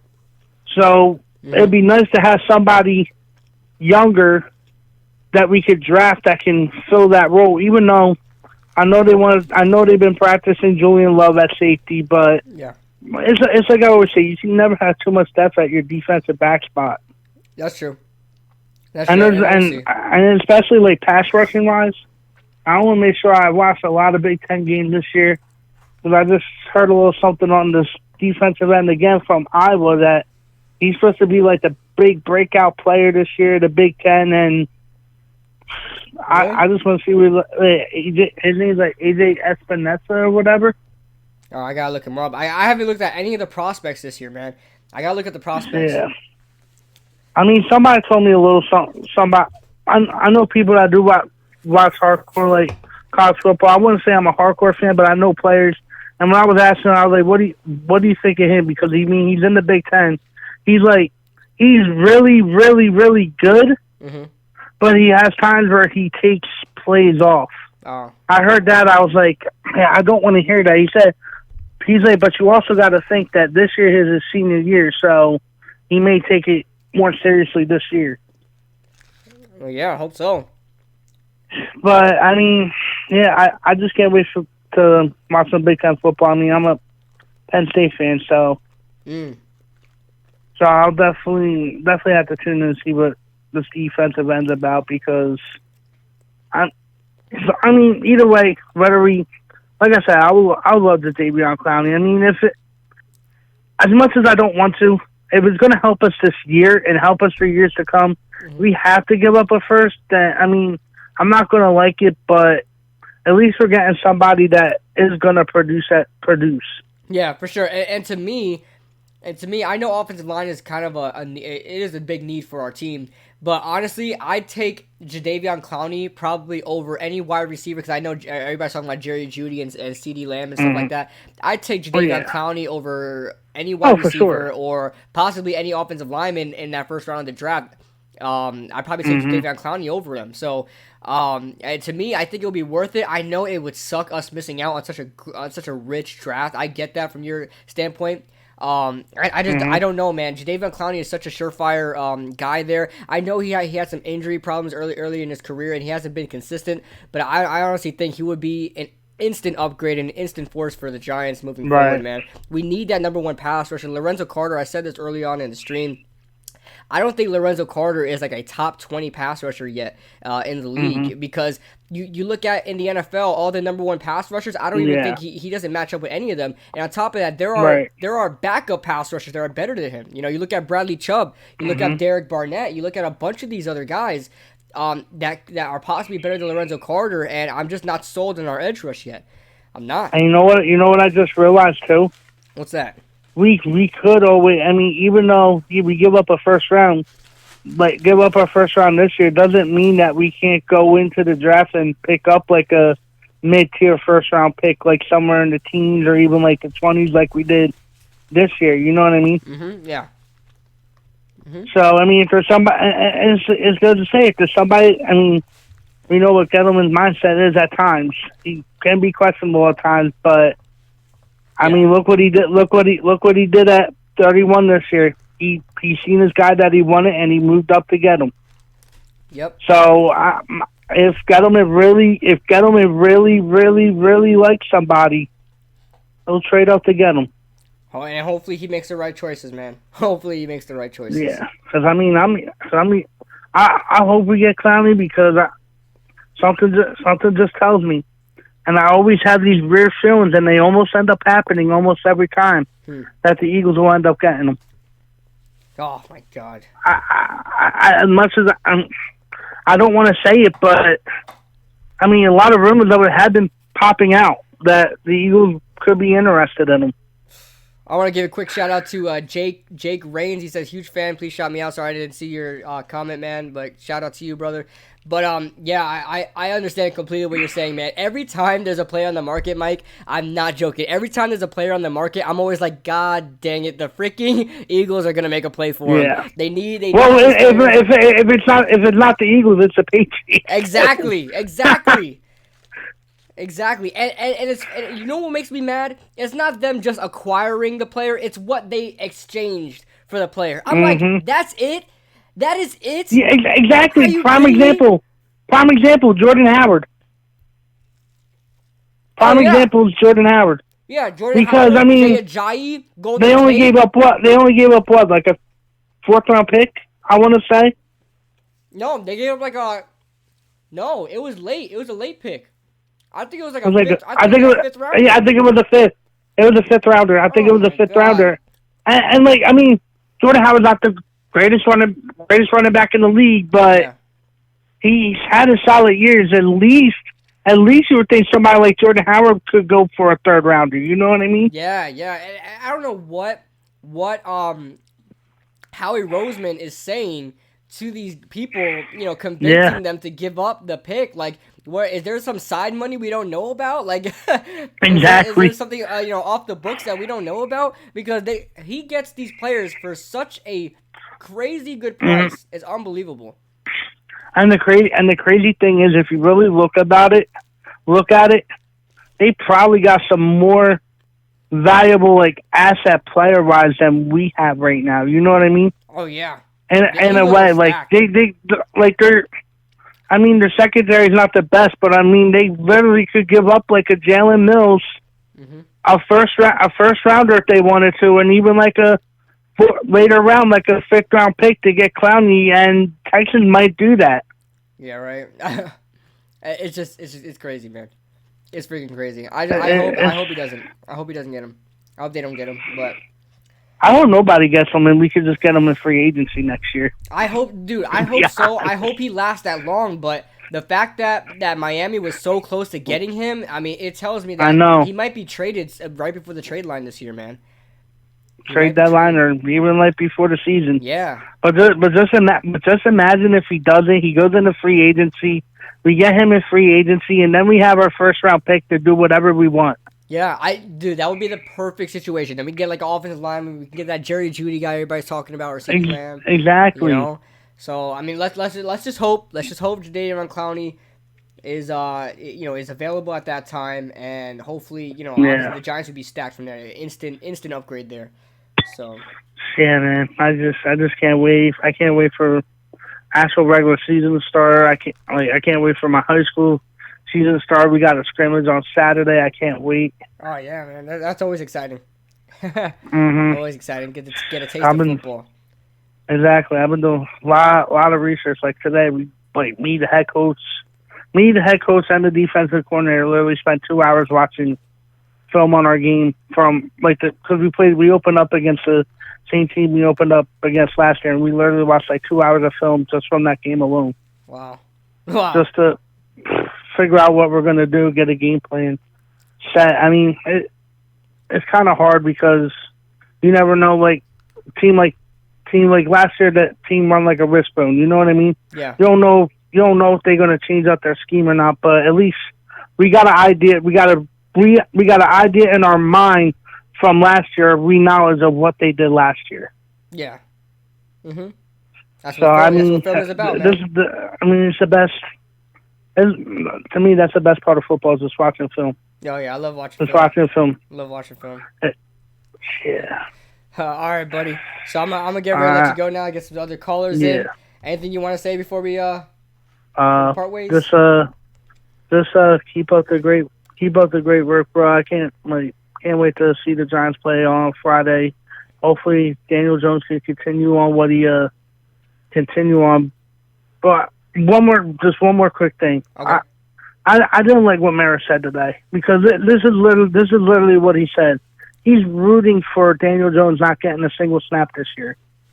Oh, okay. Literally what he said. He's rooting for him to not even see the field at all, which means our Giants are going to be doing good. But you don't want You don't want to go put that out to the media that you say that to your rookie. Now, what's your rookie going to think? Exactly. I was just about to say that. That's. He said that in such a wrong way. He said that such a wrong way. I understand where he's coming from, but he said it in such a wrong way. That's bad. Man. Yeah, now the rookie's like, damn. That's another person Daniel Jones has to prove wrong now. His own owner. And you know what? He's dusted everything off, that all the negativity that people have said to him. So yeah, I'm sure he can just knock that off and prove him wrong. Yeah. But I'll let you go. I know you got a lot of callers that want to call in. Just like I said, keep up the great work, and it's always great talking football with you, bro. All right, man. I appreciate you calling in, bud. No problem, man. Have a good one. All right, man. All right, that was my guy, Mike Nixon. Any guys want to call in? The number is on the screen. You guys can call in how you want to. If you want to, talk whatever you guys want to talk about, especially the topics that I mentioned earlier. We got a caller now. Let's see. Let's pick this up.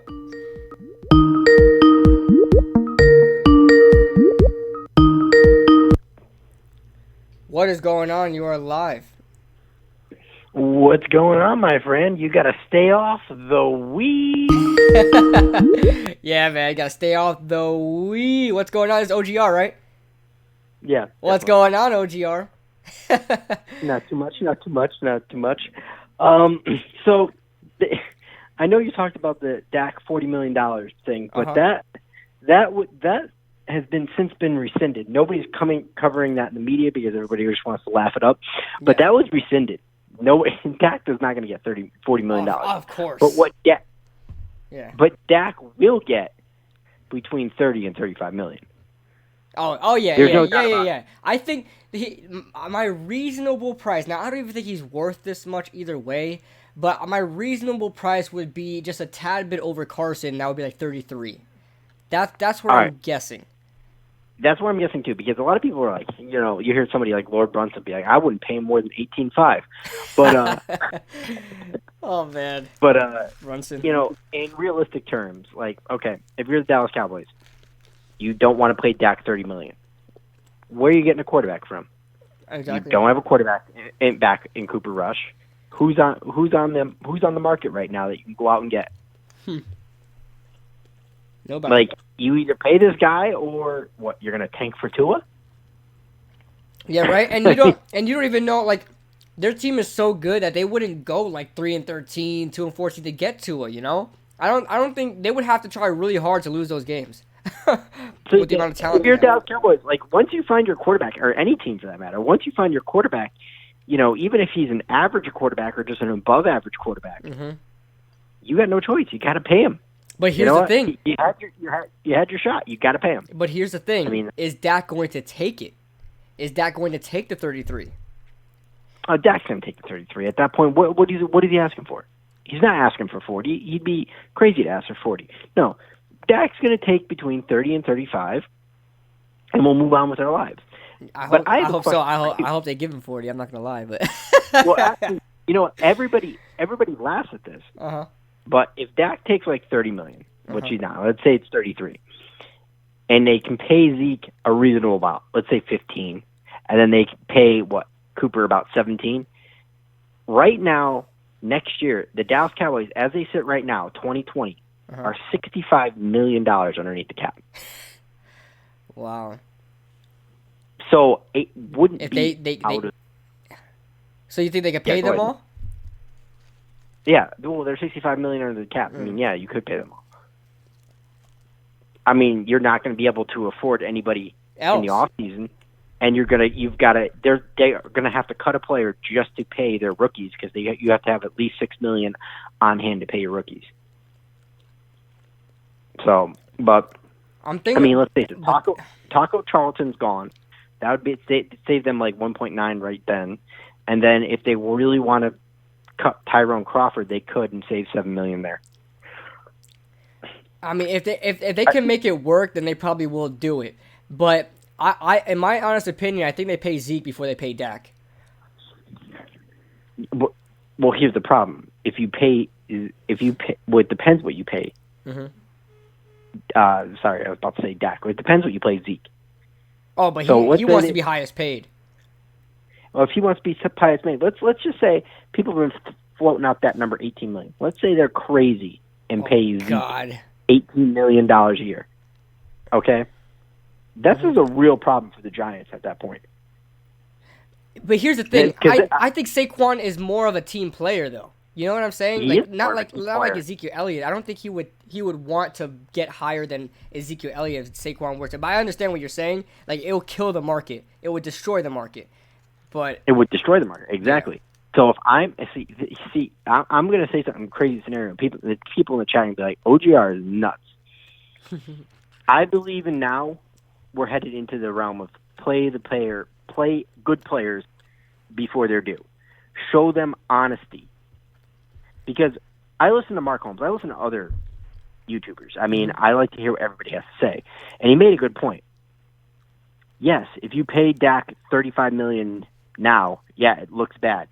But if you're able to extend the contract, let's say you're able to pay him $35 million over the next 6 years. So you're going to get probably the entirety of his prime of his career. Whatever that means. Whatever that may be. As average as it going to be. Okay. Think about where contracts are going to be in 4, 5, 6 years for quarterbacks. Sure. You're looking at 40, 45, possibly $50 million for a quarterback. Dak at $35 million is a fucking bargain at that point. For sure, man. I mean, it's smart.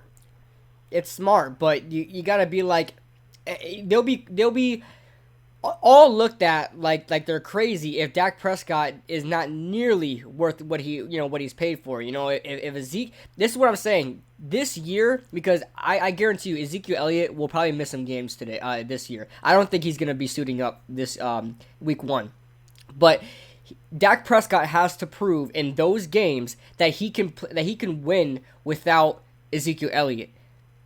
Once that happens, that's really gonna help his contract talks. But if he doesn't succeed, say if Ezekiel Elliott misses 5 games or something like that, and he goes 1-4 in those games, he's not getting paid 35.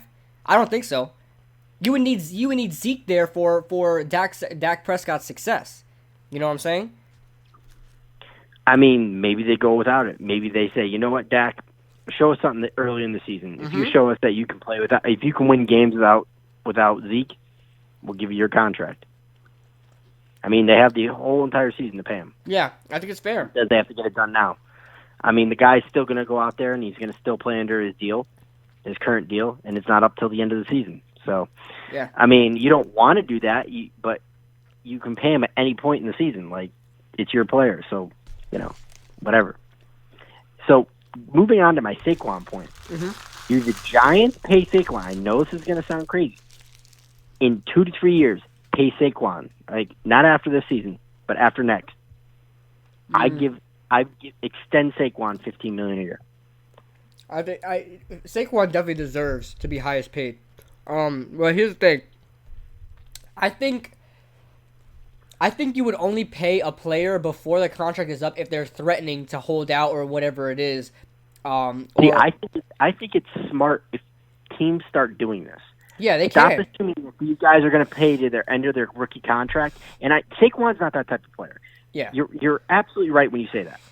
But if you go to a player and you reward them even before their rookie contract's up, because people want that cap room, I get it.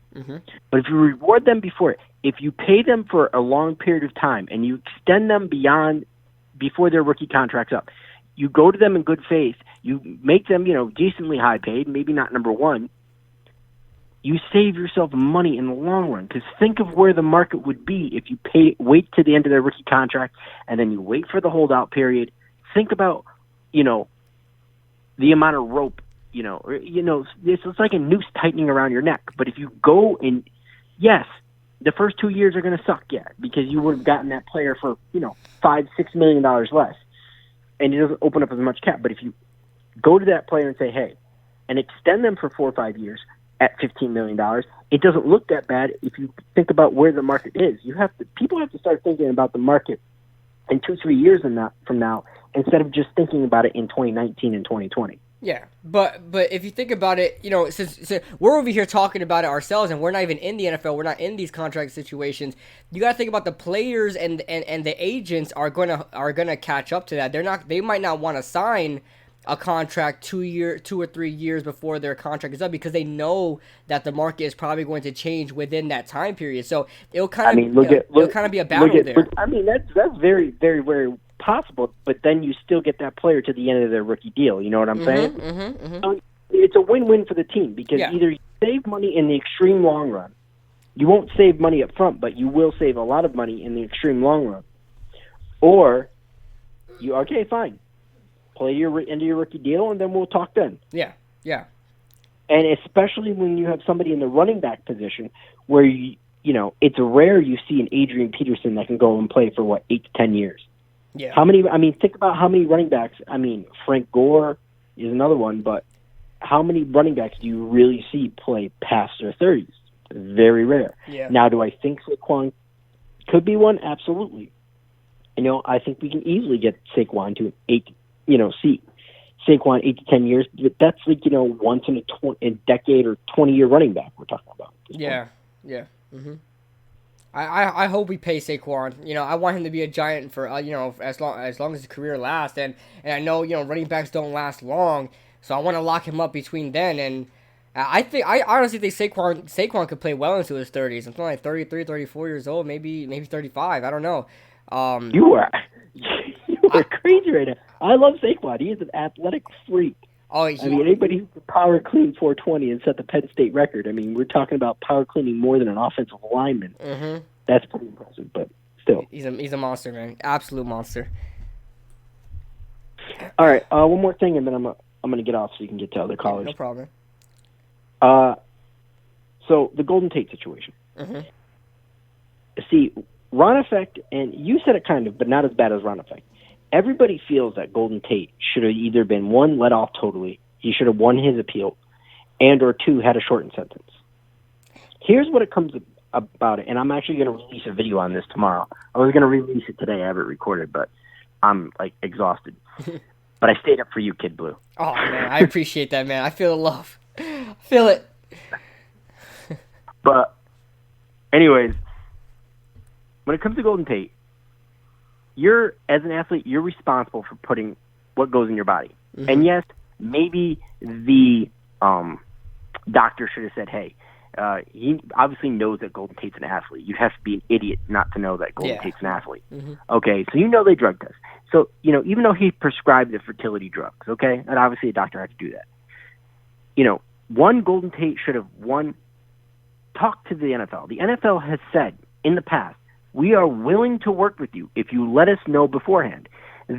It's not like I guarantee this happens all the time behind the scenes. We'll never hear about it because we're a negative society. Yeah. But I guarantee there's guys that need to take some sort of banned substance because it actually helps their condition or what they're going through. Maybe there is guys that, a lot of these guys are on, some sort of, I shouldn't say steroids, but they're on stuff that probably doesn't really help your sperm count and trying fertility stuff. Yeah. So, maybe these guys do need to take fertility drugs to get their woman pregnant. These guys want families and stuff too. So it's certainly possible. And the other aspect of it is you're responsible for what you did. And even though he realized the mistake he made and then reported it to the NFL, once precedent's already been set, which it had been in the Robert Mathis case. Yes. You know that he was going to be suspended for 4 games. Yeah. Golden Tate, should use everything to his ability, like all the bargaining he has, and obviously that's what the appeal process is for. But at the end of the day, he was negligent. It's like you going out in your car and speeding, forgetting the fact that, oh yeah, I got to slow the fuck down. Mm-hmm. Cop comes up behind you, knocks on your window, says, hey, do you know why I pulled you over? You can play stupid all you want. At the end of the day, you sped. You were negligent. Same with Golden Tate. He was negligent. He took the fertility drugs. And you, as an athlete, you just have to be more responsible. Yeah.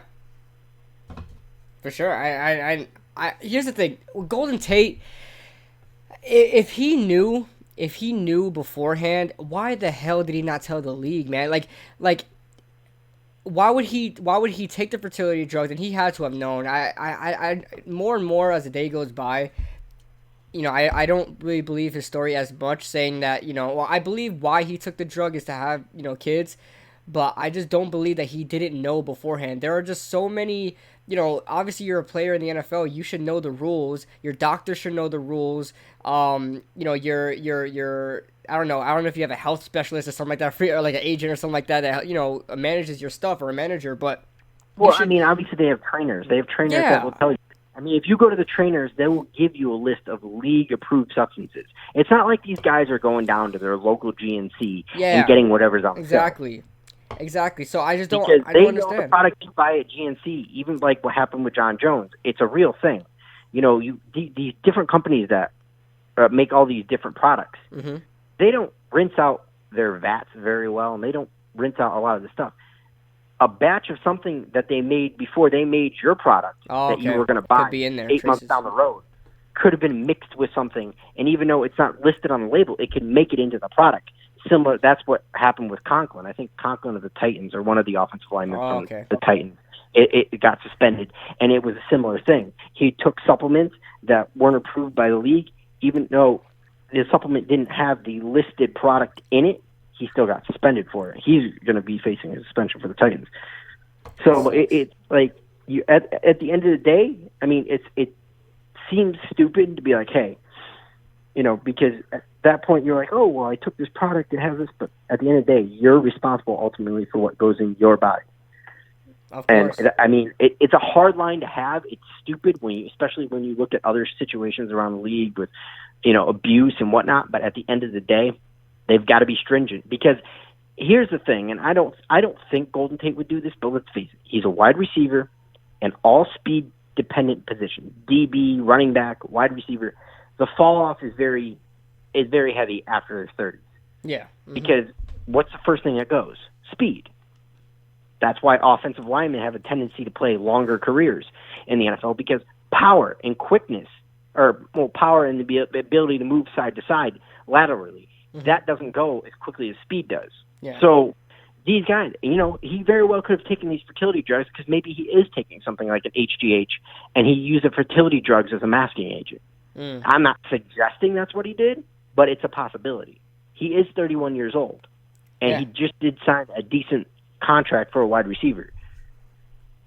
Yeah, that's a very good point. Certainly possible. I mean, I believe that's what happened with Robert Mathis. I mean, we're talking about a pass rusher at that point later in his career. I think he could have very well done that. Yeah. He was taking something and took the fertility drugs as a masking agent to mask what he was actually taking. But hey, I could be wrong. It's all speculation at this point. So. Yeah, I mean, you're right though. That's actually a good point that you brought up. I mean, they could be just, they're both older in their careers as far as their position goes. They could be losing a little bit of speed. And they'll have to do what they have to do to try to maintain their production. Yeah, I mean, especially Golden Tate. I mean, you just signed. You're essentially replacing Odell Beckham Jr. Now, do I think he's going to match Odell Beckham Jr.'s production? No, but he still wants to look and say, hey, I am still a productive number one wide receiver in this league. Yeah. And if he's lost a step, it's certainly possible. Now, do I think he has? No, because he's looked good in practice. I mean, everybody's said in practice he's been the most consistent wide receiver. And, the one deep shot that I've seen, I mean, I know Eli Manning's taken more, but the ones that I've seen by the public, the one great deep ball he's thrown besides Saquon the other day was Golden Tate. So, yeah, who knows? But I appreciate it, man. I appreciate you taking my call, and I'll let you get on to another callers, man. Yes, sir, man. I appreciate the call, OGR. All right. I appreciate you, man. All right, talk to you later. All right, I'll see you. Guys, that was my guy, OGR. One giant rebuttal. Make sure you guys sub him up. OGR, go ahead and put your link in the description or just type in the chat or whatever, man. Make sure you guys subscribe. He's going to be coming out with a video talking more about Golden Tate coming up. Oh, we have another call here. But that's my guy, OGR. Huge supporter of the channel. And great YouTuber as well.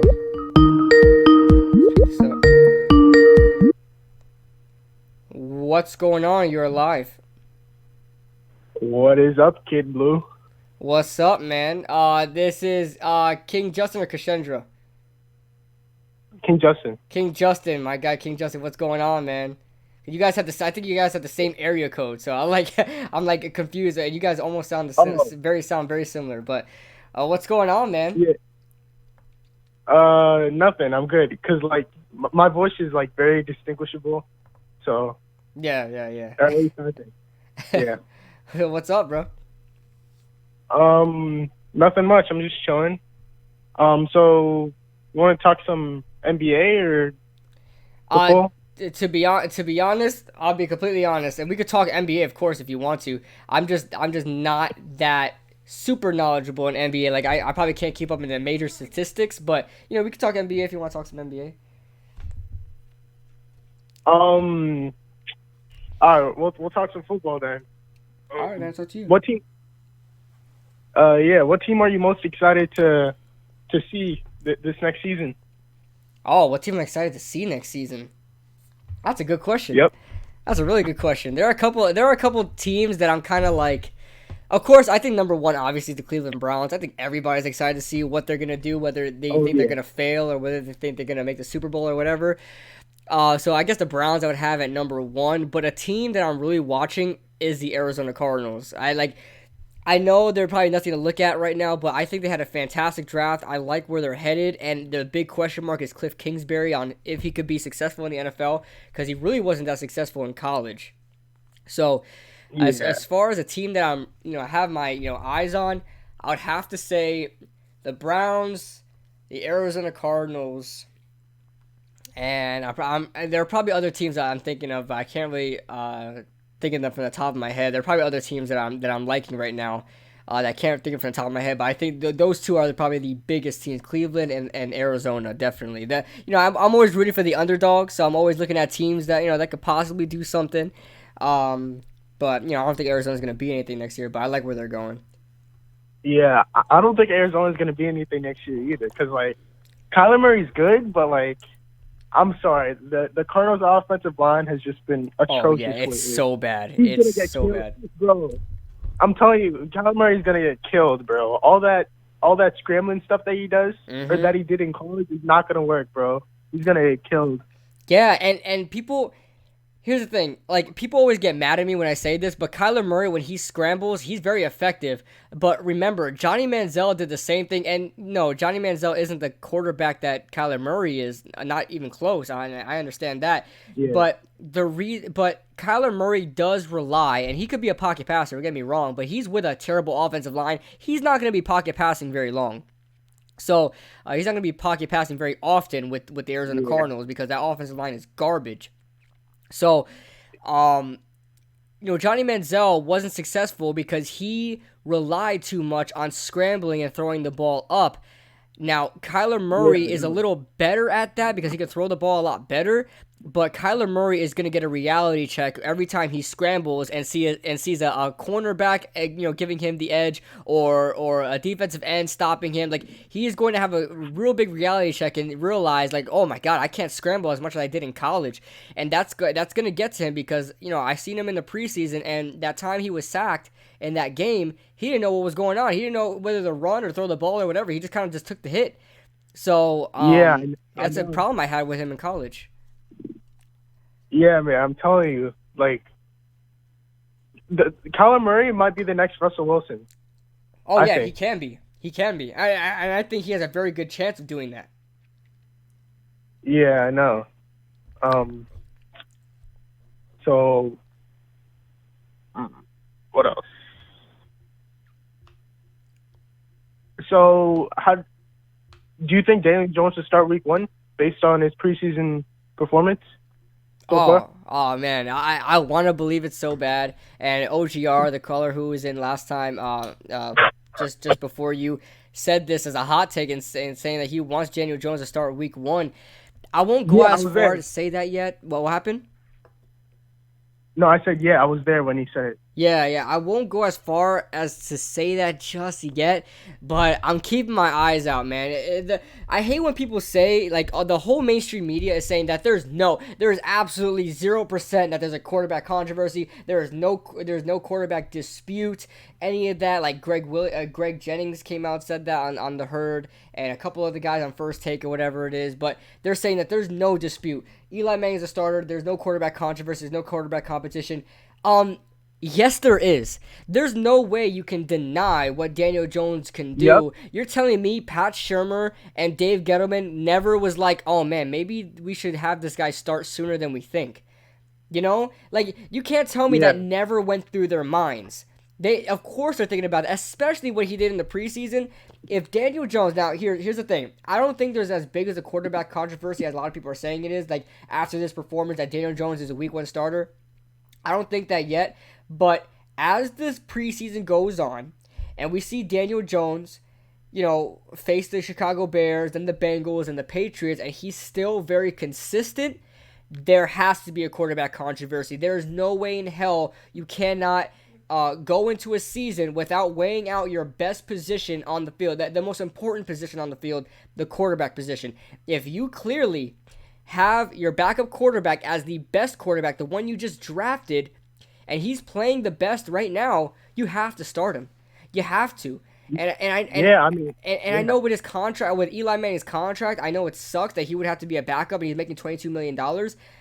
But if Daniel Jones gives us the best advantage to win, and he's proving that he's the best quarterback, he has to start. He has to.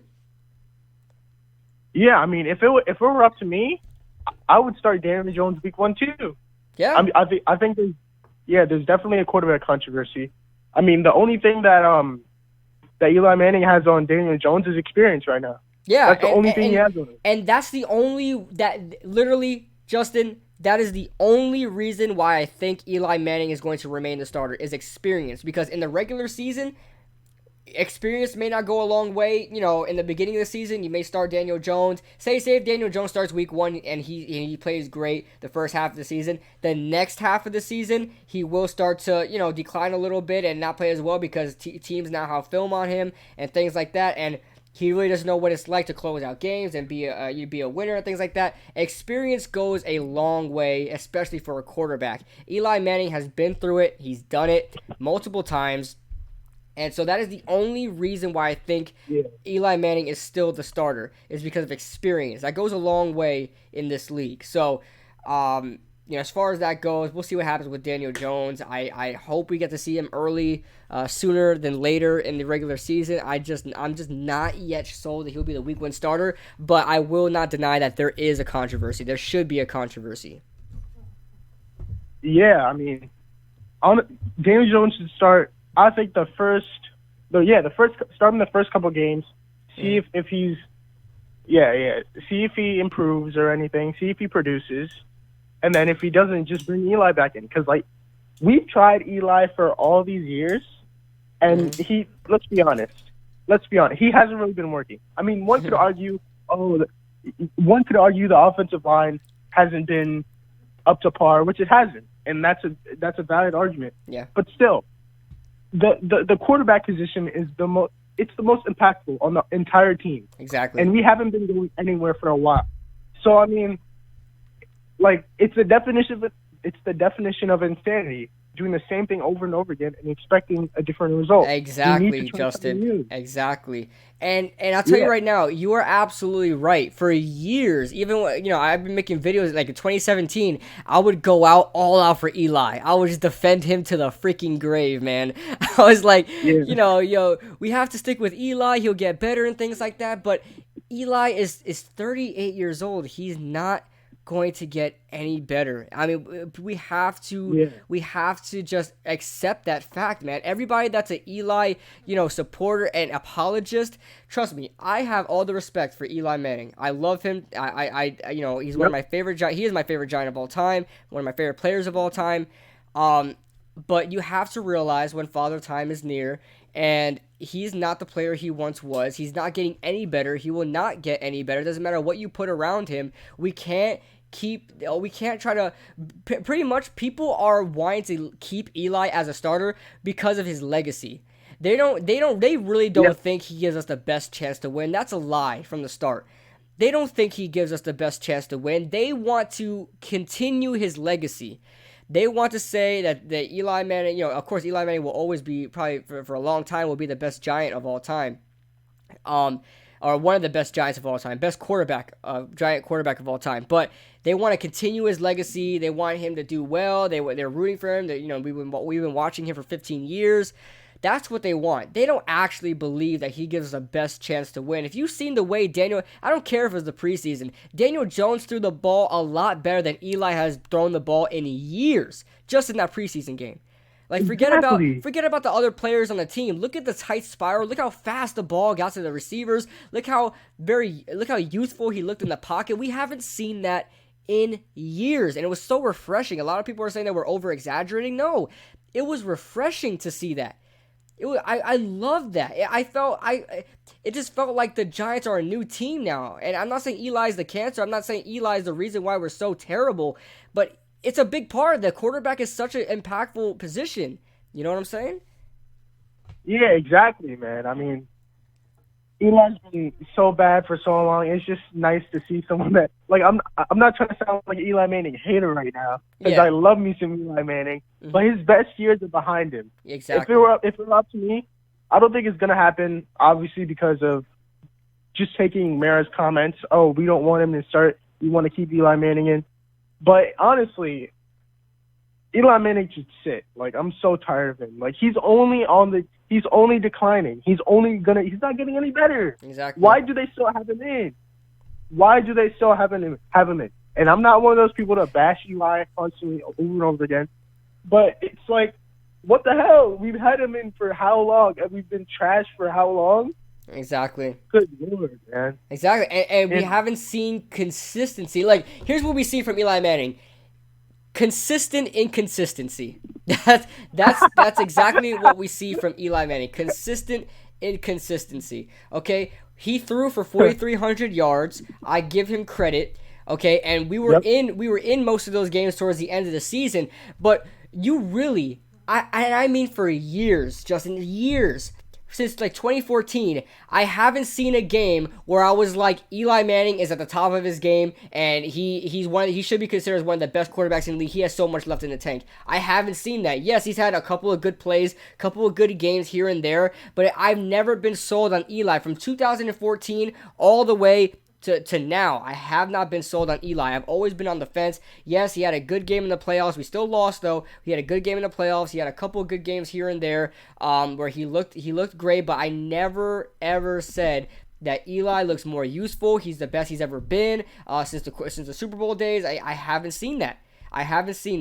So it's unfortunate, but I really think we need to take a really good look on Daniel Jones in week 1, after the preseason games, and kind of discuss that. The front office needs to discuss that and have a serious conversation. I'm okay with Eli starting the first couple of games. I'm fine with it. I think that's normal, but he can't play the rest. He can't play the whole season, man. He really can't, because I don't expect him. I don't expect him to be re-signed next year. Yeah, I don't expect him to either. And I think if they do, then, like, I wouldn't even know what to say, because, like, I've been dealing with his bull crap for this long, and it's just like, why would you resign him? All these morons in the comments say, "Oh, give him a contract extension." No, you don't know what you're talking about. Yeah, I wouldn't give him a contract extension. Yeah. Honestly, if it were up to me, I mean, he's, like I said, he's only on the decline. But our offensive line is just now getting good. Let's put him in for like maybe 2 or 3 games this whole season, and just see how much better he is. See how much better the team is with him on the field with a better offensive line. And if he's still bad, then sit him for the rest of the season. It's that simple. See, that's it's good that you brought that up too, that we play him, that now that we have a decent offensive line, if they play well, throw Eli in and have him prove himself. Be like, okay, everybody's saying it was the offensive line. Let's see if it really was the offensive line that was holding him back. Let's see how Eli plays now. Similar to the Cowboys with Dak Prescott. Dak Prescott's saying, I want to be the highest paid quarterback in the NFL. And everybody's saying, it's because of your running back. Okay, well, Ezekiel Elliott's not going to be there. But now let's see what you can do without Ezekiel Elliott. It's the same situation there. Both of these quarterbacks have to prove themselves, because a lot of people are making excuses for everybody else. So for those players being good or bad. So very similar situations there. So let's see what I'm very interested to see what Eli is going to do with that starting offensive line. It didn't look like he was great, even though he only had one terrible drive in that preseason game, so we didn't really get to get a good look at him. But it's going to be interesting to see what he can do behind that offensive line if he still has it in the tank. So. Yeah, and I'm glad you brought up Dak Prescott. He is out of his mind, man. Yeah. $40 million, bro. He must have been on some of that weed that you've been talking about. Oh yeah, that's that Cowboys weed, man. They make special weed. They make weed just for the Cowboys. I'm telling you, that has to be the reason, because the majority of suspended players from weed or PED use come from the freaking Cowboys.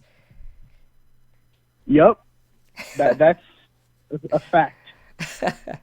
It's like the keeping up with the Kardashians of the NFL. Oh yeah. Oh wait, no, that's the Steelers. My bad. That's the Steelers. Yeah, can't forget about that, man. That freaking. Oh my gosh, Antonio Brown and. Antonio Brown is like a little girl. Yeah, man. All right, bud. So, anything else you want to say before I take some more callers? Nothing much. Just keep up the good work with this YouTube stuff, and yeah, have a good night. All right, bud. That's King Justin, guys. Do you make videos or anything? Nah, bro. Oh, okay. I was gonna say everybody subscribe to King Justin, but everybody leave your respects to King Justin in the chat. It's my guy there. Yeah, thanks, Rob. I'm only 16, bro. I'm not making any videos. Gotcha. All right, bud. All right, bro. All right, man. See you. Thanks. I hung up a little too early when I said bye. My freaking finger slipped. But what's up? Let's see here. I hate whenever Cowboys fans say their offensive line is trash. Yeah, their offensive line has a little bit of a down year, and automatically their offensive line is so garbage. And Dak Prescott, even though Dak Prescott was sacked a crazy amount of times, I'm hoping Jake Carlock makes the roster. Yeah, Jake Carlock looks great. If you guys want to call in, there is the number. You guys can talk. I'm only going to be on I'll probably take 1 to 2 more callers. Not going to be on for much longer. So make sure you guys get what you guys want to talk about out now. And then we will wrap this up and call it a night. By the way, guys, I will not be streaming the Bears and Giants game. I'm sad about it too, guys. Trust me. I wanted to be there. I just can't make it. I have other plans. But when I get home, I will try to go live and talk about it with you guys, and we can talk some football. Maybe I'll make it before the game ends, but we'll see what happens, guys. We will see what happens. But, yeah, guys, I think I'm probably just going to end it. I think I'm probably just going to wrap it up now. We've been going on for a long time. We're going on almost 2 hours now, a little bit over 2 hours. This was awesome. You guys are awesome, as always. Love hearing you guys' opinions as well. And you guys were awesome in the chat as well. That's what I want to do, guys. When we start this every week, when we do this, we need to hold on. What the heck I just do? Okay, every week. Stay off the week. Oh my god! Every week when we do this, guys, we have to watch a video together. We gotta watch that Stephen A. Smith video of the Cowboys. You guys loved it. I loved it. We gotta save a video. We gotta watch at least 1 to 2 videos together and just laugh or whatever it is. That would be great. And you guys can recommend it as well too. I wanna have you guys more interactive in the chat. But all right, guys, make sure you guys leave a like before you go. I know a lot of people are starting to leave now. I'm about to leave as well. Make sure you guys leave a like. I don't know why I put Jets there. Oh, that's from my other stream. I put Giants Jets. So any Jets people that were expecting Jets content that click that hashtag, I am sorry. But yeah, guys, you guys are awesome. Make sure you guys hit that like button. I will be back sooner or later with another video. Maybe tomorrow I'll record one. I don't know. I'm working on my predictions. I'll let you know, guys. For those of you guys that are still in the chat, I'll let you know when the ESPN Pick'em League is started, when I start my Pick'em League, and you guys can join in, and I'll make a video about it. But that being said, I will see you guys in the next stream. See you guys later.